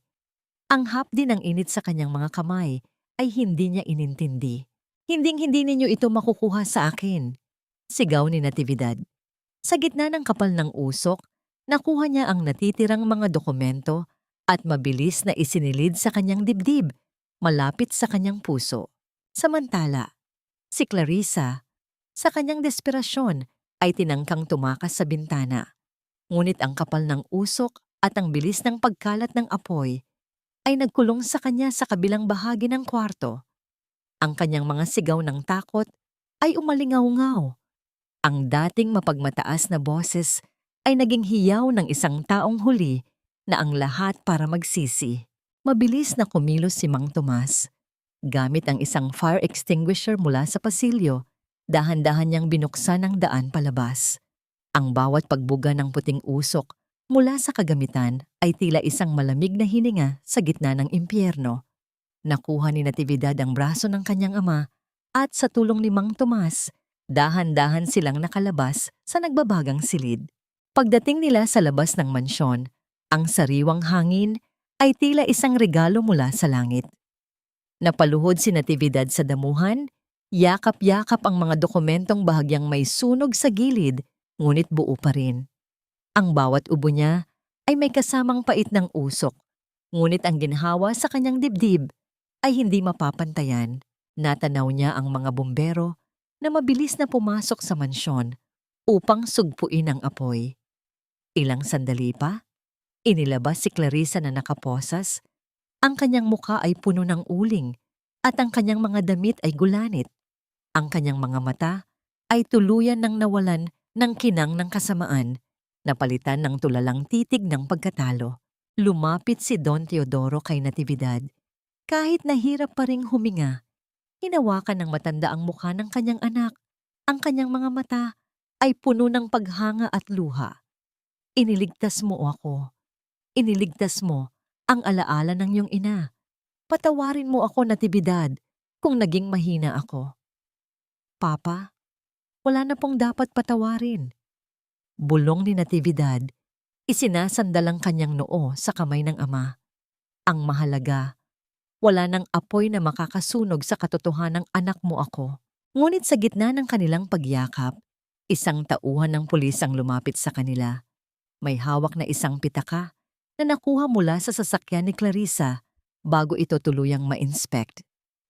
Don Teodoro, mukhang may isa pang kasabwat ang mga Sandoval na hindi natin inaasahan, sabi ng pulis habang ipinapakita ang isang litrato sa loob ng pitaka. Nanigas ang buong pagkatao ni Natividad nang makita ang litrato. Hindi ito si Ramil, hindi rin ito si Consolacion. Ito ay ang abogado ni Don Teodoro, ang taong kanina pa nila kasama at pinagkakatiwalaan sa bawat legal na hakbang. At sa likod ng litrato, may nakasulat na isang address sa isang malayong lalawigan, kung saan nakasaad ang salitang, "Ang tunay na hantungan ni Natividad." Napagtanto ni Natividad na ang bawat hakbang nila ay nakaplano na pala sa isang mas malaking laro. At ang labanan para sa kanyang buhay ay hindi pa pala natatapos sa mansyong ito. Ang huling hibla ng katotohanan ay hindi matatagpuan sa mga papel na may selyo, kundi sa tibok ng pusong hindi kayang bilhin ng ginto. Ang pag-aakalang ligtas ka na sa loob ng sarili mong bakuran ay ang pinakamalaking pagkakamali. Dahil ang ahas na may pinakamatalim na turok ay ang ahas na pinapakain mo sa sarili mong hapag. Napatitig si Natividad kay Attorney Rivera. Ang lalaking kanina lang ay tila sandigan nila sa batas. Ang mukha ng abogado ay nanatiling kalmado, isang maskara ng profesionalismo na ngayon ay nagmumukhang nakakangilabot sa paningin ni Natividad. Ang bawat tulong na ibinigay nito, ang mga payo, ang pag-asikaso sa mga dokumento, ay bahagi lang pala ng isang mas malaking bitag upang masiguradong walang makakalusot na ebidensya laban sa mga Sandoval. Don Teodoro, huwag po kayong maniwala sa mga paratang na yan. Malumanay na sabi ni Attorney Rivera, ang kanyang boses ay tila isang malambot na pelos. Isang malaking pagkakamali ang litratong yan. Kaibigan ko ang pamilya Sandoval, oo. Ngunit ang katapatan ko ay nasa inyo. Huwag ninyong hayaang sirain ng pagdududa ang huling pag-asa ninyo. Naramdaman ni Natividad ang panginginig ng kanyang mga kamao. Ang bawat salita ng abogado ay tila isang marahang hampas ng latigo sa kanyang pagkatao. Tumingin siya sa kanyang ama. Nakita niya ang pagkalito sa mga mata ni Don Teodoro, ang pagod na dulot ng usok at ng sunod-sunod na pagkakanulo. Attorney Rivera, tawag ni Natividad. Ang kanyang boses ay malamig at puno ng awtoridad na hindi niya akalaing taglay niya. Ang address na nakasulat sa likod ng litratong ito ay ang lumang bodega sa labas ng probinsya. Ang bodegang balak ninyong pagdalhan sa akin kapag naideklara ng ulyanin si Papa. Doon ninyo ako balak itapon para hinding-hindi na ako makapagsalita. Hindi ba? Nati, masyado ka lang stressed sa mga nangyayari. Huwag niyo akong tawaging Nati. Sigaw ni Natividad. Ang kanyang boses ay umalingaw-ngaw sa gitna ng mga bomberong abala sa pagpuksa sa huling ningas ng apoy. Ang bawat sentimo na kinuha ninyo mula kay Doña Consolacion ay may bahid ng dugo ng aking ina. Ang bawat kasinungalingang itinanim ninyo sa isip ni Papa ay isang krimen na hinding-hindi ko mapapatawad. Dito na nawala ang kalmado sa mukha ni Attorney Rivera. Ang kanyang mga mata ay nanliit at ang kanyang nangiti ay napalitan ng isang mapanghamong titig. At ano naman kung totoo? Ang batas ay nasa panig ng mga taong marunong gumamit nito, Natividad. Sa record ng korte, si Teodoro ay wala na sa katinuan. Ang bawat salitang binitawan niya ngayong gabi ay walang saysay. Magmakaawa ka man, isa ka pa ring impostor sa paningin ng dokumentong ako mismo ang gumawa. Ngunit isang matatag na hakbang ang narinig mula sa gilid. Si Mang Tomas, hawak ang kanyang lumang cellphone, ay dahan-dahang lumapit. Ang matanda ay may isang kakaibang nangiti sa kanyang mga labi. Isang ngiti ng isang taong matagal nang naghanda para sa sandaling ito. Attorney Rivera, ang akala mo siguro ay ikaw lang ang marunong gumamit ng teknolohiya.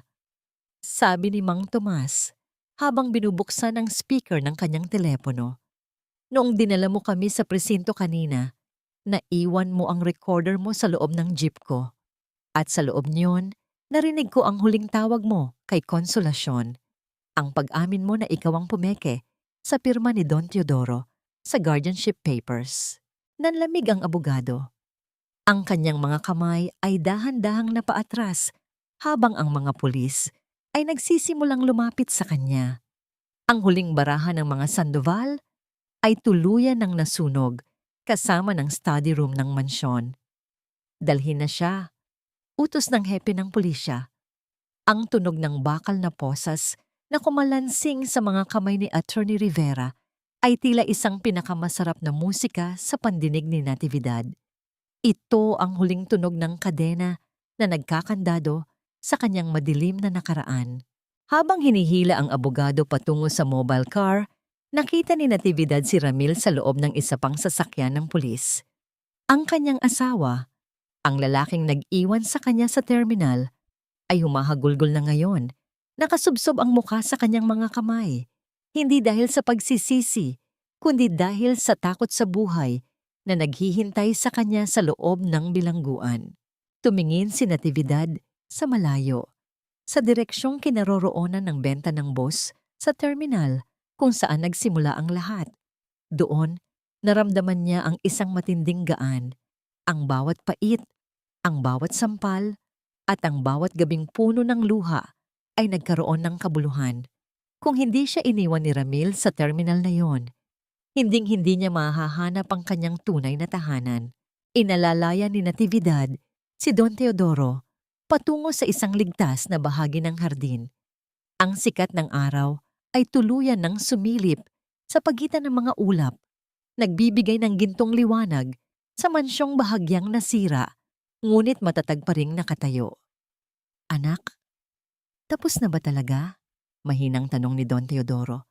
Ang kanyang mga mata ay nakatitig sa kanyang anak nang may halong kaba at ligaya. Tapos na po, Papa. Bulong ni Natividad habang hinahaplos ang kamay ng ama. Wala na pong sasaktan sa atin. Wala na pong magsasabi sa ating hindi tayo magkadugo. Sa wakas, malaya na tayo. Inakap ni Natividad ang kanyang ama. At sa mga sandaling iyon, naramdaman niya ang tunay na kahulugan ng paghilom.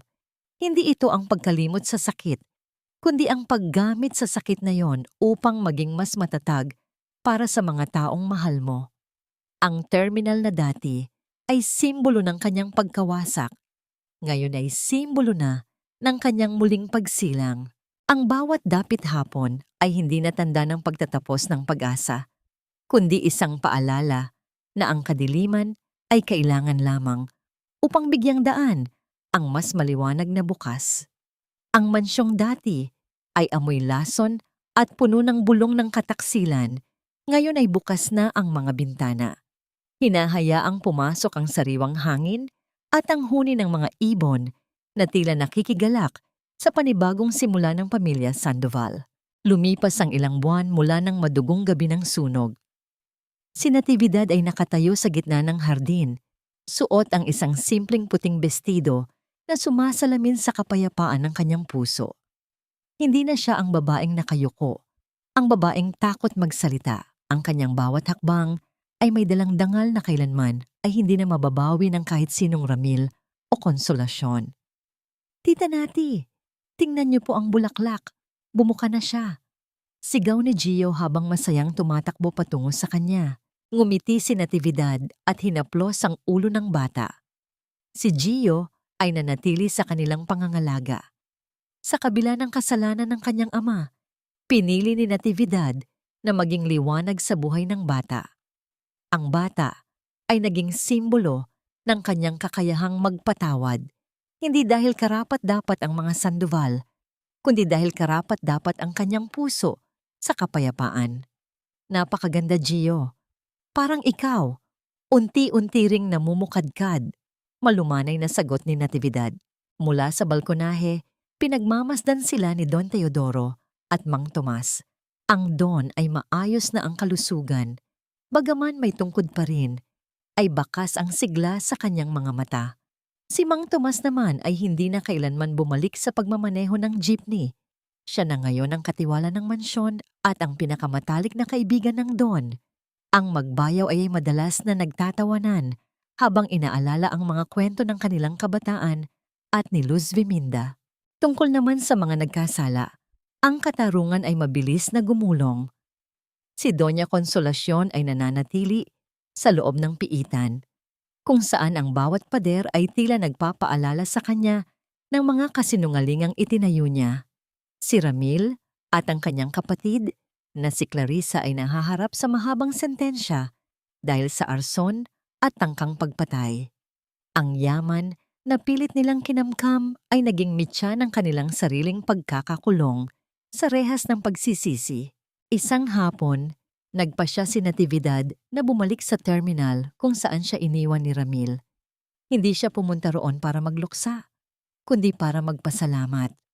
Sa gitna ng maingay na terminal, nagpatayo siya ng isang maliit na center para sa mga kababaihang biktima ng pang-aabuso at pag-abandona. Gusto niyang iparamdam sa kanila na ang bawat terminal ay hindi lamang lugar ng pag-alis, kundi maaari ring maging lugar ng pagdating sa sariling katinuan at lakas. Nativity, tara na! Handa na ang hapunan! Tawag ni Don Teodoro mula sa sasakyang naghihintay sa kanya. Sumakay si Natividad sa sasakyan at lumingon sa huling pagkakataon sa terminal. Doon niya nakita ang isang babaeng luhaan, nakaupo sa bench, tila nawawala sa sarili. Bumaba si Natividad, lumapit sa babae, at iniabot ang isang malinis na panyo. Ang panyong may bordang gumamela na ibinigay sa kanya ni Mang Tomas. Huwag kang mawawalan ng pag-asa, iha. Minsan kailangan tayong iwanan ng mga maling tao para mahanap natin ang daan patungo sa ating tunay na sarili. Bulong ni Natividad nang may kasamang matamis ng ngiti sa kanyang pag-uwi. Alam ni Natividad na ang kanyang kwento ay hindi natatapos sa paghihiganti, kundi sa pag-ibig na naghilom sa lahat ng sugat. Ang tunay na kayamanan ay hindi ang mansyon o ang gintong nasa bangko, kundi ang kakayahang yakapin ang bukas nang walang pait sa nakaraan. Sa wakas, ang bawat hininga ni Natividad ay hindi na siningil ng luha, kundi ng pasasalamat sa isang buhay na muling nabuo mula sa mga piraso ng pag-asa.